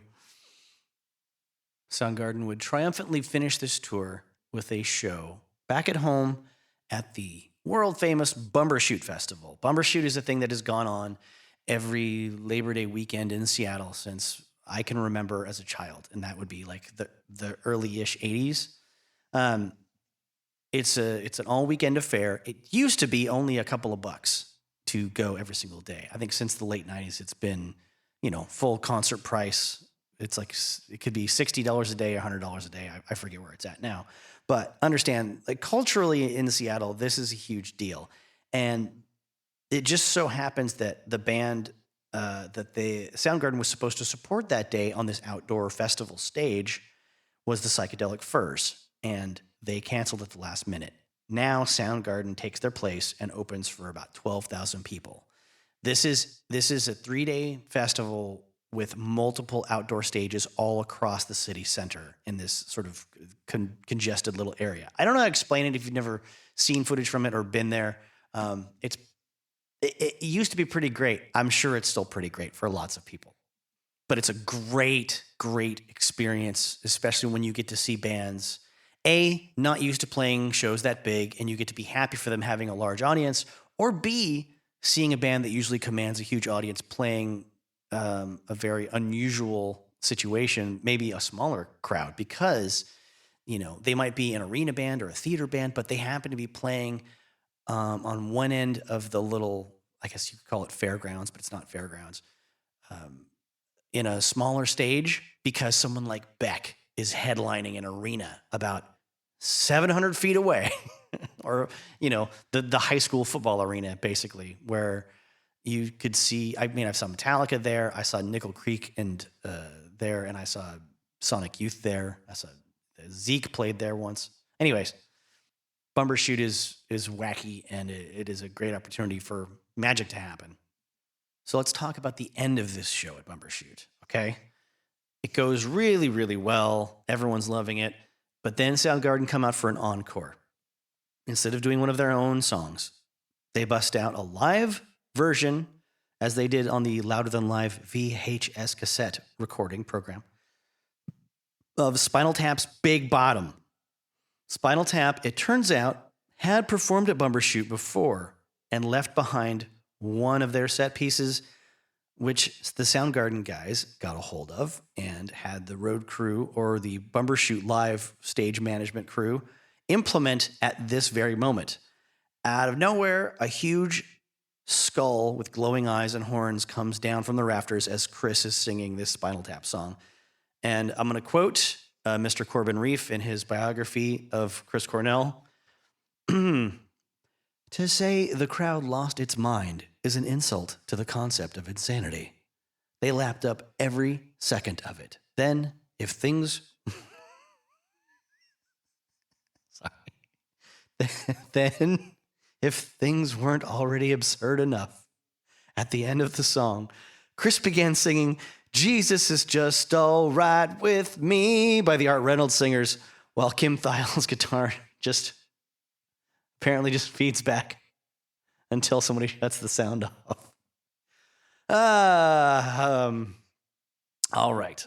Then, after this, in September 1990, after 5 years of being together, Chris Cornell and Susan Silver get married at a small ceremony at their home in West Seattle in front of their closest friends and family.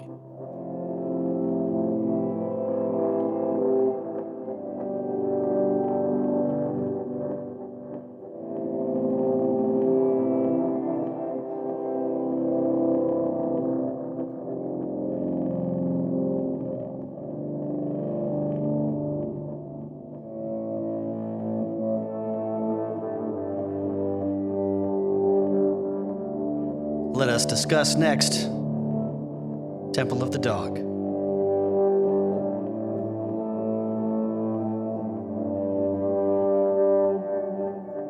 Name taken from a lyric of Andy's from the song Man of Golden Words.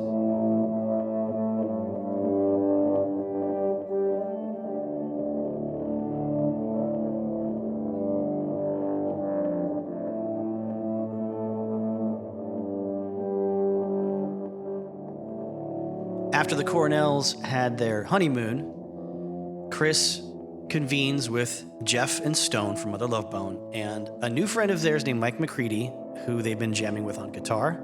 And Chris brought in Soundgarden drummer Matt Cameron to start putting together songs for what would be Temple of the Dog, starting out with Reach Down and Say Hello to Heaven, which were both written directly with Andy Wood in mind and in tribute to him. Besides that, Stone and Jeff had some music that they were working on that hadn't been, right for Mother Love Bone. Chris had some music he was working on that wasn't right for Soundgarden. One of these riffs would be actually sent down to Jack Irons in California, the former drummer at this time for Red Hot Chili Peppers, who passed this demo that would eventually become Times of Trouble on the Temple of the Dog record, but would be rewritten as Footsteps by a guy named Eddie Vedder down in San Diego when he got the tape from Jack Irons. It also featured Once and Alive, or rather the Pearl Jam guitar demos that would become Once and Alive. But we'll get into that on another episode, except for the fact that we've already gotten into it on the previous episode, if you listened to that one already. But there will be more Pearl Jam talk in the future. Working out the songs for this album that they had no real budget for and no record label approval or support to create. They just went with what seemed natural, what seemed to make the most sense, and hammered things out in a makeshift little studio they built in a cottage on Chris Cornell and his brother Peter's grandparents' property in Des Moines, Washington, which is about half an hour to 40 minutes south of the airport and very close to the water. And around 1990, pretty far away from lots of stuff, but still just sort of a nondescript suburb of Seattle. Kind of cheap and easy to, if your grandparents bought property there, you probably by 1990 still had neighbors far enough away from you that they wouldn't be bothered if you were jamming out loud rock songs, I guess is what I'm trying to get across here.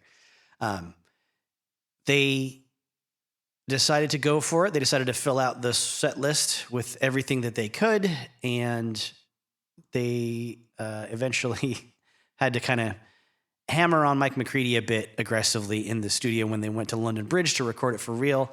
During the solo on Reach Down, he was not experienced enough to really feel confident letting loose around his new semi-bandmates, and they had to... we're talking about people that have already made multiple records themselves and been very comfortable with it and done it in, some free and easy environments that were cheap and didn't have a lot of pressure, but except for just, to be really good or as good as you could for the budget you had. And, Mike wasn't really letting loose. So they kind of had to harangue him and, provoke him and prod him until he did finally, as they say, went through every single trick he had in his bag and his total guitar arsenal. In these days, Mike McCready would be very transparent about the fact that his lead style was everything he could steal from Ace Frehley from Kiss and Stevie Ray Vaughan and Jimi Hendrix. And you really, really do hear it on that song. It's amazing. It's fantastic and wonderful and pure and heartfelt, even though it does, harken back to the styles of these other players. Maybe not so much Ace Frehley, but, the other two. He's a lot more adept on the fretboard than Ace Frehley. Don't be mad at me, Kiss fans. We're going to get into the history of Kiss when I do the review of Detroit Rock City. So Chris would bust out a fantastic harmonica solo on Times of Trouble and some banjo rhythm playing on Wooden Jesus, which is a song he had sort of had the ideas for a long time back when he was still rooming with Andy. I think Xana LaFuente had said his early demo recordings for this song were done in the basement of the house on Capitol Hill that they shared. He was like banging on little pieces of metal and stuff to create the percussion sounds. Pushing Forward Back is a sort of off-kilter riff that you don't hear in Pearl Jam music really very much. Or at least you don't hear similar, especially from this era of Pearl Jam. And I think it was the kind of thing that Stone and Jeff brought along for this project because they, quite frankly, knew they had Matt Cameron on standby. Matt Cameron, a drummer who is quite adept at playing in odd time signatures compared to the other people in the local scene or any of his other peers. It'd be hard to argue who his peers were at that point on the scene, as far as drummers his age that were as energetic and on time and technically proficient as him without being boring. It's hard to find drummers that can play a song in 7/4 time and still whoop some ass. In general, let alone at that specific time and that specific place and that specific peer group. Hunger Strike is probably the simplest song musically on the whole record, so it is not a surprise that it is one of the only songs Chris Cornell admits to have written after smoking weed. This was the kind of thing that he wanted to include mostly because he didn't like odd numbers, and if he didn't even out the track listing, it would have bugged him, or he would have maybe campaigned to remove a song. We and Eddie Vedder are very lucky he did not, because it was in the studio for this that Eddie Vedder really got to come out of his shell in front of his new friends and collaborators musically. He had watched Chris tracking the vocal parts for this song, and he noticed Chris kept stopping and leaving silent spots, leaving spaces. So probably during the verses, I assume is what he's talking about. And after a couple of go-rounds, he walked up to Chris and asked him if he could get on the mic with him and try something out. That is how the Eddie Vedder vocal part for Hunger Strike, the echo, basically, that he does of Chris Cornell's note, so that Chris can then go higher while Eddie holds down the lower octave. That was just a sort of, maybe I should say something here, and maybe I should ask if it's okay that I try this, sort of a moment. And Chris obliged, and everybody liked it. One thing I definitely did not know is that Eddie actually has background vocals on other songs on the Temple of the Dog record besides Hunger Strike. Apparently, he contributed some to Four Walled World, Pushing Forward Back, and Your Savior. Temple of the Dog would be recorded at London Bridge Studios in Seattle in November 1990 and released in April 1991. It would take a long time for the public to catch up to it, but after the release of Pearl Jam's 10 and the videos for that album started taking off, there'd be renewed interest in the post-Mother Love Bone project, with the one music video filmed in Discovery Park near Elliott Bay in Seattle, nearby a large waste treatment plant. Next, it was time for Chris Cornell to pack himself and his bags and one of he and his wife's 3 Pomeranians into his grandfather's 1966 Chrysler, and head out to the coast to exile himself away to write up lyric and music ideas for what would become Soundgarden's Bad Motorfinger album. He would spend 10 days in total isolation, getting his head straight and getting in touch with all the muses he needed to help create one of the best goddamn albums ever released in the early 90s. And this wasn't a getaway with any sort of sensory input, really. It was all about isolation and getting all the external influences out of the picture and out of the process, out of the, away from the formula. So he said, no matter what I'm writing a soundtrack to a somewhat imaginary world.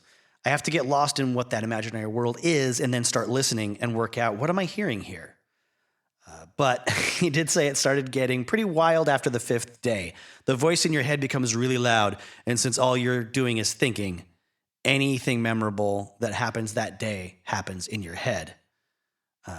Apparently, he got a little bit paranoid. He admitted to freaking out at one point, but didn't bail, didn't go home yet. He had to finish what he came out there to do.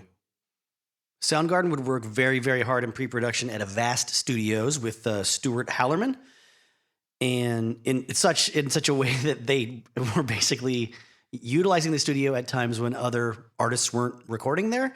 So as soon as they were done doing their demos and their jam sessions and things that would eventually become the songs for Bad Motorfinger, they would have to then move all their equipment at the end of the session off to the side, up against the walls or around corners or whatever, so that paying customers could come in the next day and do their work that they were paying for. And then when all this was sort of worked out and done, it was very clear that, Chris had a vision for what this was going to be that he hadn't sort of brought to the band in the past. He was very conscious about it. He was very, I guess, what is the word? Oh boy, I'm going to waste some time while I try to think of this word. Intentional, I guess, would be the modern way that people talk about this kind of thing. Intentional about it. But they still went for a cheeky album title in Bad Motorfinger. I mean, the Bad Motor Scooter was a Montrose album and Bad Finger was a band. So I assume they just kind of squished those two things together, and I thought it was kind of funny. So they did all this homework before they called in the services of Terry Date for the real studio sessions, the, expensive studio sessions. And before that day came, Kim Thayil talked about the fact that, he came home after all these jams with a cassette tape of clear, fully recorded 8-track studio recordings of 2 or 3 songs that Chris had done and presented to the band. And I didn't know how to play them yet. During this time, I should note that Ben Shepherd is firmly established as their bass player, taking the place of Hiro Yamamoto. He is in for the long haul, and Chris feels very confident with him backing him up on the bass. Feels like the band still has a lot of legs. They are going to do great things. And just like when Matt Cameron came into the band, he and Kim both feel the sort of surge of energy and a little bit of security there and conviction that comes with somebody that's that committed to what you're doing. Ben Shepherd was the one that had brought some of the early bass lines that became the genesis of the song Jesus Christ Pose. Even though he had come up with some of the timing and the accents on it, he still had to watch Matt Cameron playing drums very carefully so he wouldn't lose his place in his own song, because Matt was so enthusiastic about just taking these ideas and running with them immediately before anything got lost. And I guess it's the only song on the album that all 4 members of Soundgarden contributed to equally and have equal songwriting credits on. While they're jamming on that, Kim Thayil starts throwing a lot of cool guitar noises from the depths of his brain all over what his rhythm section is doing. And Chris gets inspired to write some lyrics based on some thoughts that were provoked earlier that year when a photographer named Chris Cafaro mailed a promo card to Chris Cornell featuring a picture of Perry Farrell from Jane's Addiction, who were now breaking up, laid out on a white bedspread with his arms spread out like the crucified Christ. That particular image, I'm reading from Corbin Reiff's Total Fucking Godhead biography of Chris Cornell right now, and others like it that adorned the covers of countless magazines throughout that era, got Chris thinking. This is Chris Cornell's quotes. Christ is pretty much the most famous rock star out, so Christ has an influence on rock stars and fashion models. That's fine. It's just the way they exploit the symbol, as if they're putting themselves into the light of assuming their self-persecution, which is irritating, especially when it comes to fashion models. They sold their souls for really expensive shoes that hurt when they walk but look really good. Fun and interesting note about my personal favorite song on the album, Slaves and Bulldozers. Obviously, the title of that song doesn't really come up in the lyrics of the song, but it was inspired by a visit Kim Thayil sort of made to a place called United Indians of All Tribes Foundation. It was sort of a community center, I guess, in a school. And one of Kim Thayil's best friends worked at the foundation. And Kim was just visiting him sort of at work, and was a bunch of kids playing around in this sort of rec center area. And one young boy is making truck noises while just moving in a straight line and pushing other children out of his way. And Thayil's a friend, Brad, who he's visiting, asks this young boy whose name was Tristan what he was doing. He said, "We're playing Slaves and Bulldozers." And Kim Thile told the story to the band, and they thought that this catchphrase just had to go in a song title, no matter what. So nothing to do with anything in particular. As the history of creativity teaches us, that is just sometimes the way you have to go. Another interesting poll quote for this album, the "Tomorrow begat tomorrow" repeated chanting that shows up in Room 1,000 Years Wide, actually came from a 1922 Swedish horror film, like a documentary style filmed horror story titled Haxan, with the umlaut above the first A, so maybe I'm pronouncing it wrong. Haxan. And I don't know how to pronounce it. There's a line chanted by a witch during a spell is being cast in the movie. "Tomorrow beget tomorrow," over and over and over again. So Kim Thile heard that, saw the movie while he was watching it with, or merely discussing it with, the friend of theirs named Steve Fisk, who had produced the FOP EP for Soundgarden already. It's not totally clear by the story if he watched the movie with Steve or Steve watched the movie and was just relating the whole film to Kim verbally. I don't know if that makes any sense, but maybe that's what good friends do. The other inspiration that's notable for certain lyrical themes or vocal themes or spoken word themes, I guess in this case, is the intro to "Searching with My Good Eye Closed." It's, I guess if you've got this album on cassette tape or a record vinyl album, as some of us did. It's probably not vinyl unless you bought it years later. I think by 91, 92, vinyl wasn't really being produced. And I recall one of the later Alice in Chains records, like the Tripod, the self-titled album, was especially made on vinyl to be sort of a exciting collector's item thing. If it wasn't that, then it was Jar of Flies for sure. It's one of those two. I think during this time, there's no vinyl records being produced. So this would have, but when this came out on cassette analog tape, you would flip it over to hear the second half of the record. And side 2 started with "Searching with My Good Eye Closed," which has the kind of cool high-pitched guitar notes playing and some barnyard animal recorded sounds going from a children's toy called the See and Say. And if you do not know what that is, if you are from another country, maybe, I don't know, maybe there's something on YouTube that can explain this. But it's a toy where you pull a string and an arrow in the middle of the toy flips around. And when it stops, if I'm remembering this right, it stops on a different picture of animal. And then a pre-recorded voice says, "The pig says," and it makes a pig noise. And then you pull it again and the thing spins. And if it lands on a cow, it says, "The cow says, moo." And I guess Chris Cornell and his friend were goofing off, I'm assuming while stoned, with one of these things and just pulling the string. And after a few animals, it actually malfunctioned and made this sound. And his friend just looked at him and goes, "And the devil says," that noise. So that was the inspiration for the lead into "With My Good Eye Closed," the narrator giving you the spiel of and the different setting up the different sounds of the farm animals and then giving you the introduction for the devil. That was supposed to be funny.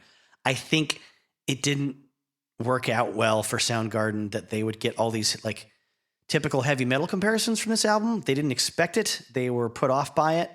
And compared to other Seattle bands or alternative bands at the time, they were the most heavy metal like, even though they were pretty anti-establishment and cheeky and humorous. The cheeky, weird humor aspect of Seattle bands did not translate well on a national or international scale for a long time. Lots of people didn't get the joke. They didn't get the joke when Kurt Cobain was making up stories about where he grew up. They didn't get the joke when Soundgarden was making fun of metal bands and satanic imagery with like 665 and 667 and then the intro to this song. I remember the Melvins had this great, I think it was like a 45 or an EP. I forget which one it was that I saw at a record collector's convention that just said on the back, like they had the Melvins, the logo on the front was just the KISS logo adopted for the different letters of the name Melvins.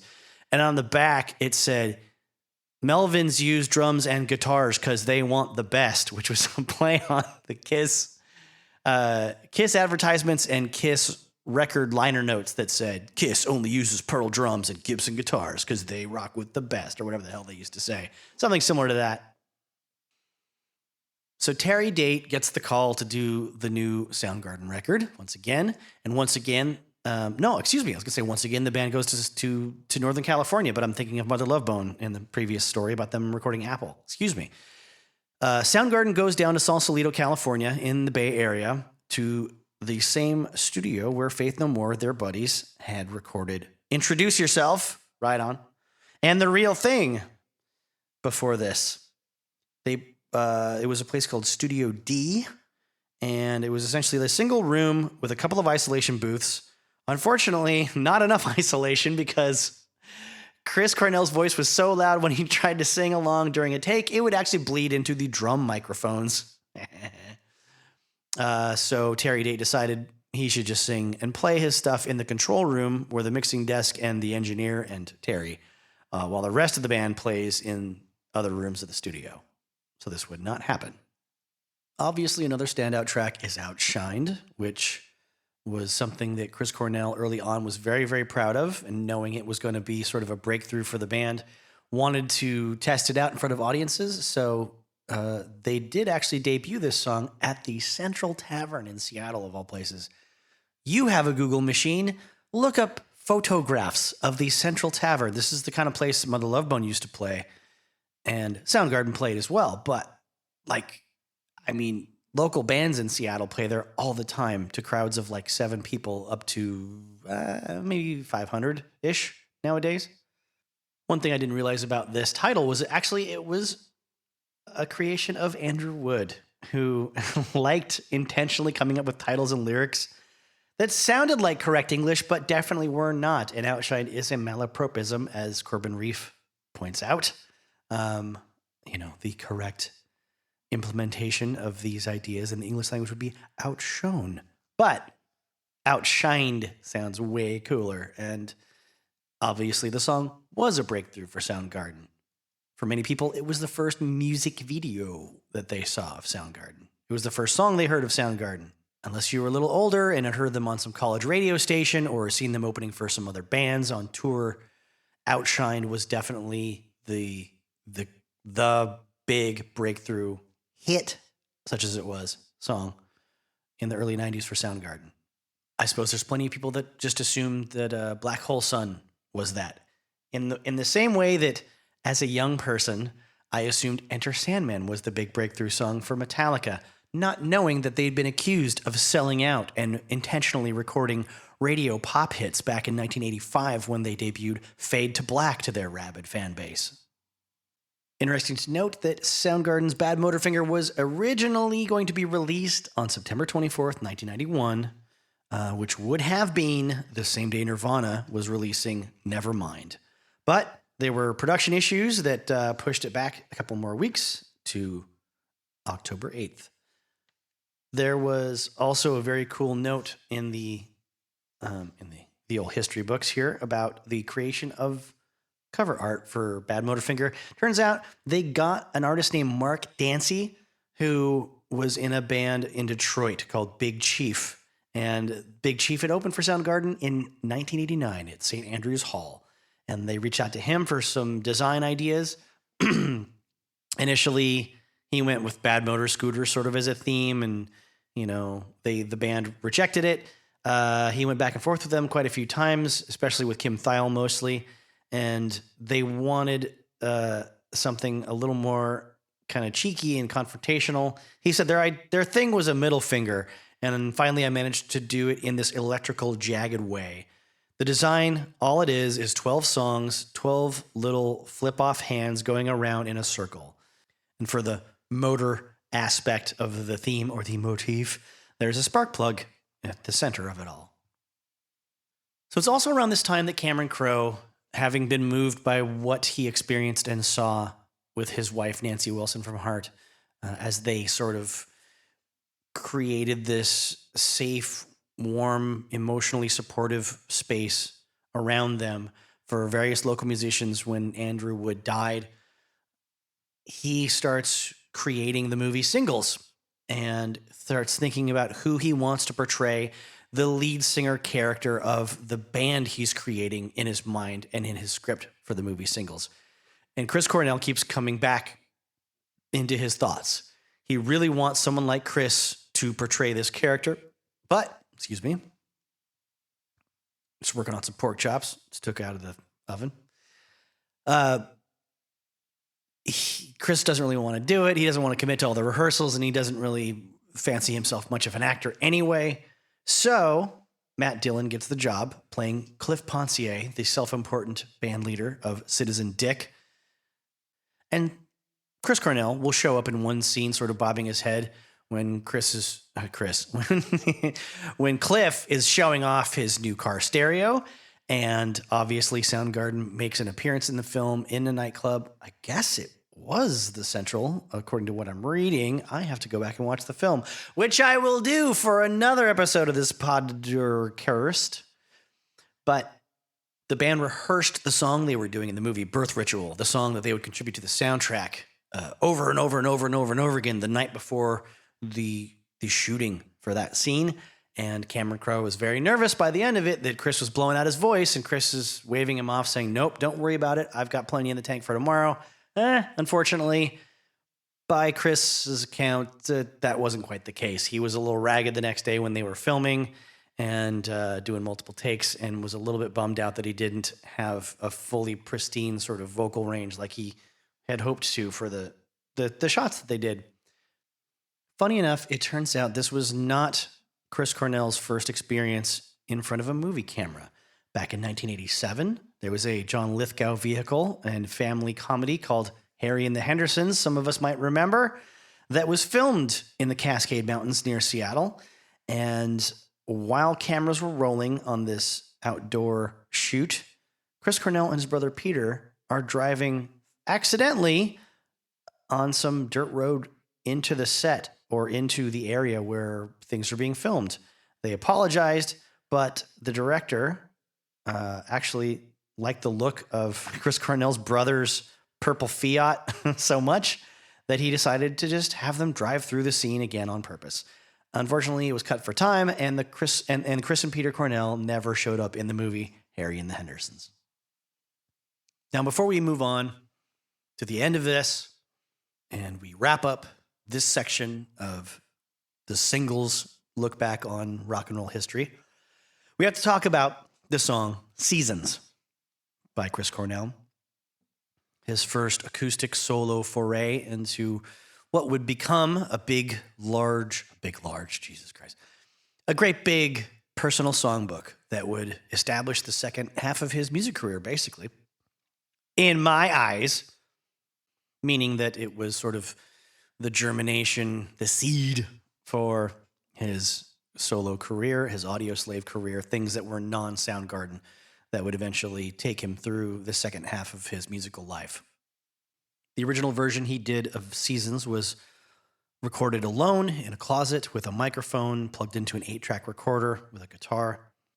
And the whole point of recording it was part of an inside joke, basically.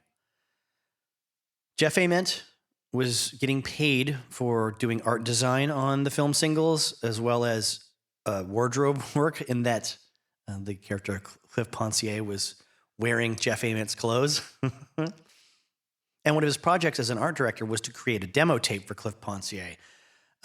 Us outside of the Citizen Dick format, he was originally, get ready for this, written to end the movie singles as a solo artist after his band broke up, or he had to leave his band, and he would be this like mopey, self-referential kind of very self-important character.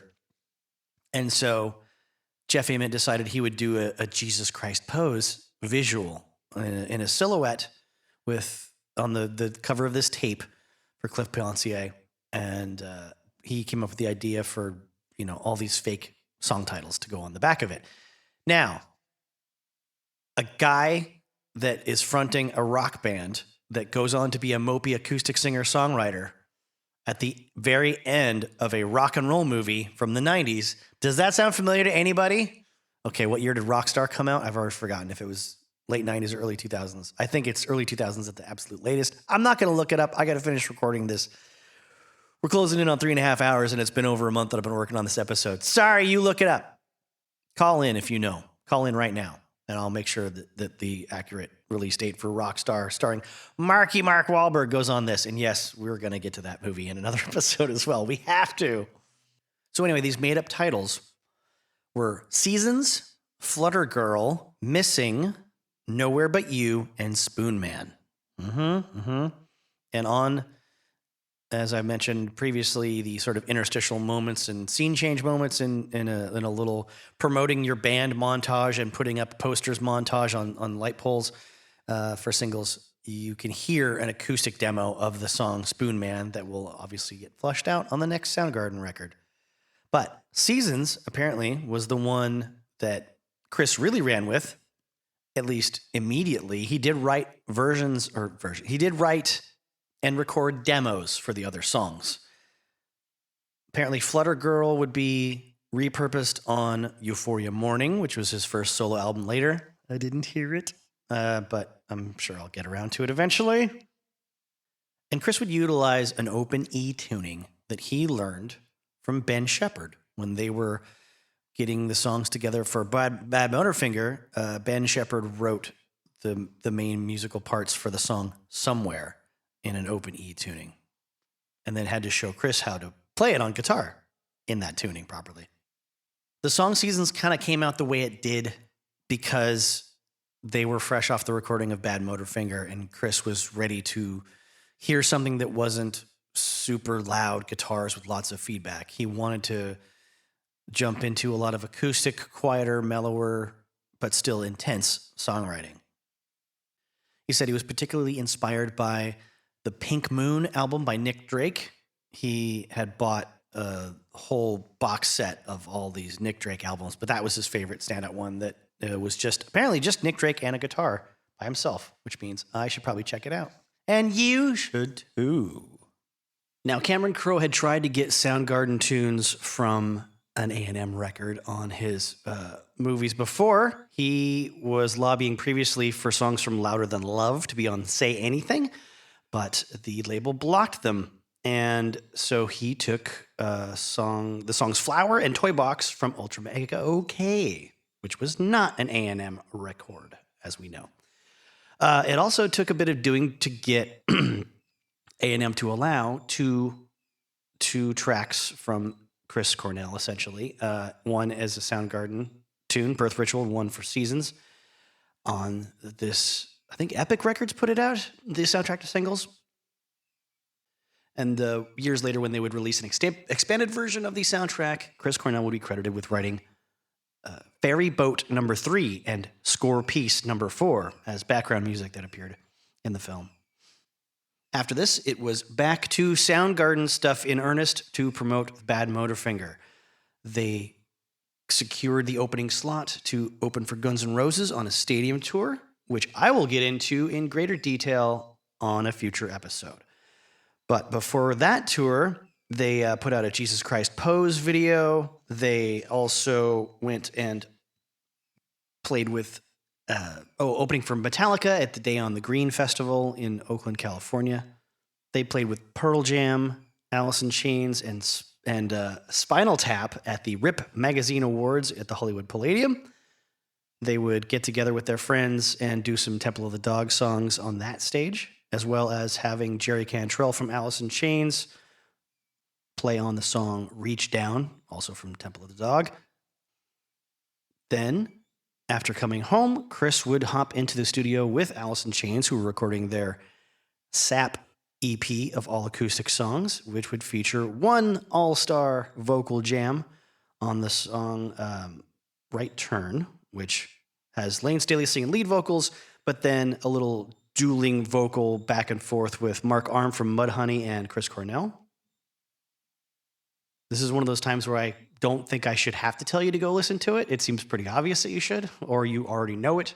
It's hard to tell how deep the fan base is going to go. I am too old to have a proper view of what the average person listening to this episode is going to be thinking, or how much experience they've had with all these artists.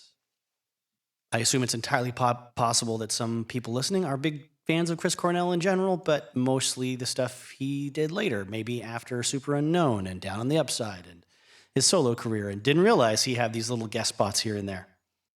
And if you weren't around in the 90s, this next part's going to sound a little bit weird because you might not be familiar with what record labels were doing to try to promote new albums at this point and what kind of gimmicks they were employing.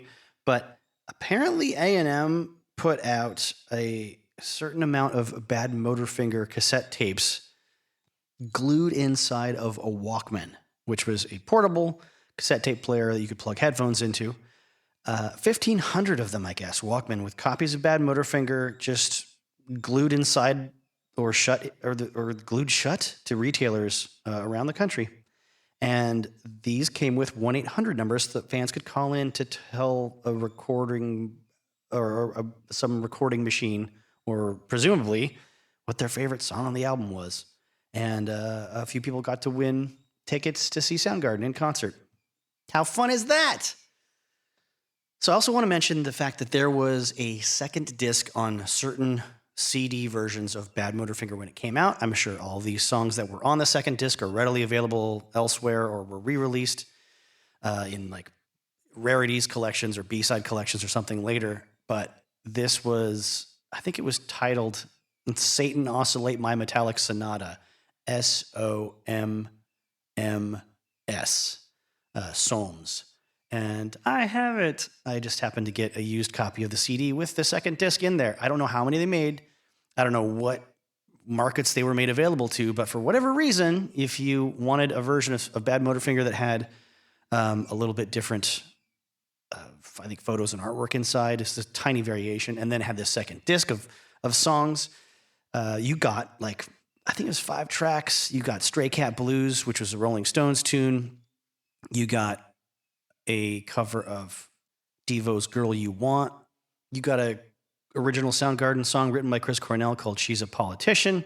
You got a live version of the song Slaves and Bulldozers, and you got what's basically a note-for-note recreation of Black Sabbath's Into the Void that smashes, is absolutely amazing. For some of us, that was the first time we heard the song. We didn't grow up listening to Black Sabbath.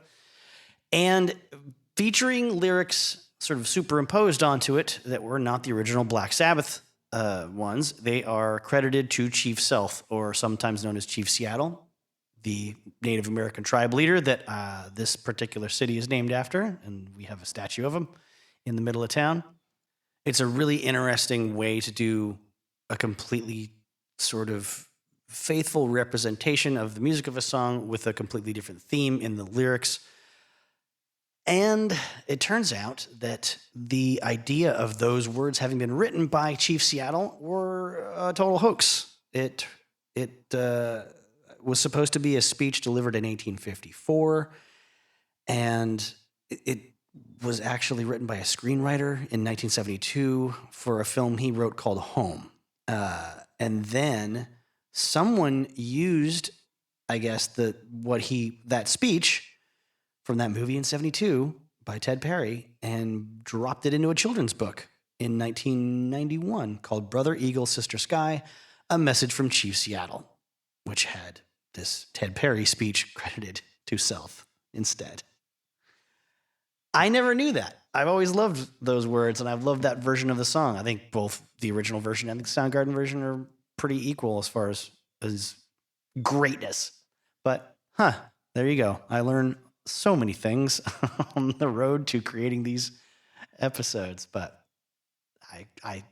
the lyrics are, they're no less good as far as I'm concerned. Bummer that they were not credited to the right person. Now, as I keep threatening to, I am going to bail on the history of Soundgarden and Mother Love Bone, or Chris Cornell, or whatever you want to call it, and adjourn until I get into Chris Cornell in the later part of Soundgarden's career, and then into Audioslave, combined with Guns N' Roses. And that episode will focus around the movie Vanishing Point. But before I do leave, I want to go into one tiny last bit of history that is relevant to this episode. In 2016, Temple of the Dog got back together as a band to play a very short American tour, very expensive American tour, or yours truly might have tried to get some tickets, but they all sold out really fast and were scooped up by whatever you call scalpers now, although it's corporations that are scalpers and they just drive the price up 500%. More, I'm sure, whatever. Anyways, it was a sort of once-in-a-lifetime thing and very special, I'm sure. They had to pad out their set list a bit to make up for extra time because Temple of the Dog is 10 songs. That's not a full concert. So instead of adding songs from their individual bands like Pearl Jam or Soundgarden, they covered Achilles' Last Stand by Zeppelin, War Pigs by Black Sabbath, and Fascination Street by The Cure, and then threw in Mother Love Bone songs like Stargazer, Heartshine, and Man of Golden Words, where the Temple of the Dog name came from. And then Chris would do Seasons from the single soundtrack, and then a song called Missing, which was also written up for that Cliff Pontier demo tape idea. Funny enough, all those years later, the rhythms on it's pushing forward back, especially the middle of the song. I guess the breakdown part gave them all trouble on the first night of the tour, and at soundcheck the following day, they gathered around Matt Cameron's drum kit to sort of listen to the song, the original recording of the song on an iPhone, all standing around each other and sort of count out the part that they were a little murky on so they could nail it that night. Speaking at the time about Mother Love Bone, Chris Cornell would say that the one full-length album that Mother Love Bone released, Apple, is another album like Temple of the Dog that is among the best rock records of its period that did not have a band to go out and support it. Therefore, not so many people heard about it, and it's never been toured before. That was the thing that maybe hit me personally the hardest when this guy died at 24. We all thought of him as among the most talented of anyone in the scene. And for him to go away and no one to ever discover that almost seemed harder than anything else. So to be able to play all these Temple and all these Mother Love Bone songs in the Forum, so I assume this is in LA that he's being interviewed, and seeing that many people out there listening to it, that's super fulfilling to me. Now, I have to thank you as a listener for being here with me through 3.5 hours of singles and Andy Wood and Chris Cornell. This episode took a lot of doing, and it took a lot out of me. It took me more than a month to record it. I thought I was going to do it in a week and a half or 2 weeks, but I kept finding more information that I wanted to relay, and I kept getting more and more shy about stepping back up to the microphone every time I stopped recording for a day or two. Obviously, I've got, day job and music stuff and whatever, but everybody's got stuff going on. This is a special one because I've jammed so much music into it. It's a long episode, so I decided I wanted to put more breaks in it. Why?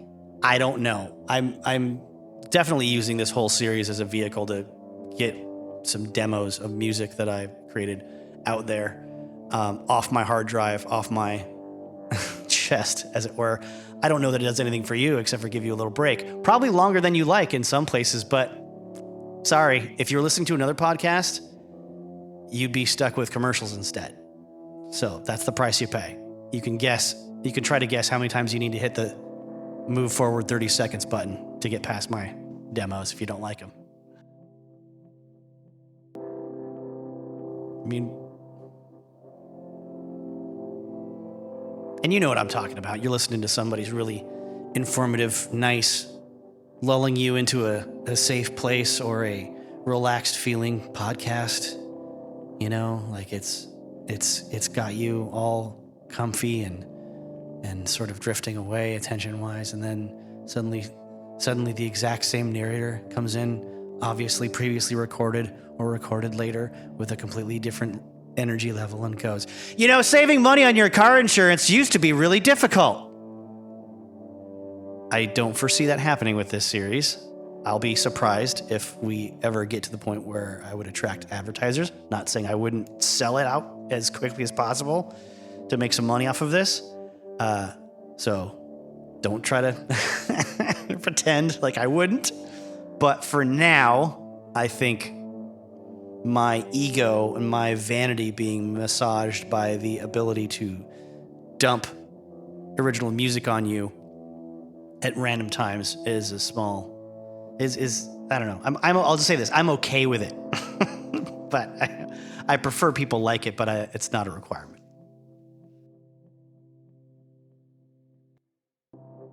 In effect, what I'm saying is that's never going away. That's one of the main reasons for me to keep doing as many episodes as I will, as I can just keep dumping more original music into this stuff, and at least it got out somehow. I do genuinely hope you enjoyed this one. I know it's not for everybody, something this long or something they have to break up into pieces, but I appreciate you being here a lot. I appreciate you having the curiosity to learn about these people that made great music and what they went through in their lives, personally and professionally and creatively, as far as what inspired them and what conflicts they went through. As I said earlier, I will not be neutral when we're talking about bands from this era. I probably won't be neutral about a lot of things, but I will at least qualify my opinions and context, give you the context around those opinions just so you can evaluate whether it's, a little too biased for you to believe or not. I'm going to let out some more steam on an upcoming episode where I talk a little more frankly and a little more candidly about my thoughts and my reasoning for doing things the way I do and what I'm going to do moving forward, what my expectations were by this point, having done just a few episodes, having expected to have more done by now, and how that's going to affect what I do in the future. Overall, though, thank you for being here. Rock and roll is the best, and we're lucky to have it for as long as we do. Andy Wood and Chris Cornell were amazing. We were lucky to have them as long as we did. And you are amazing, and we are lucky to have you as well.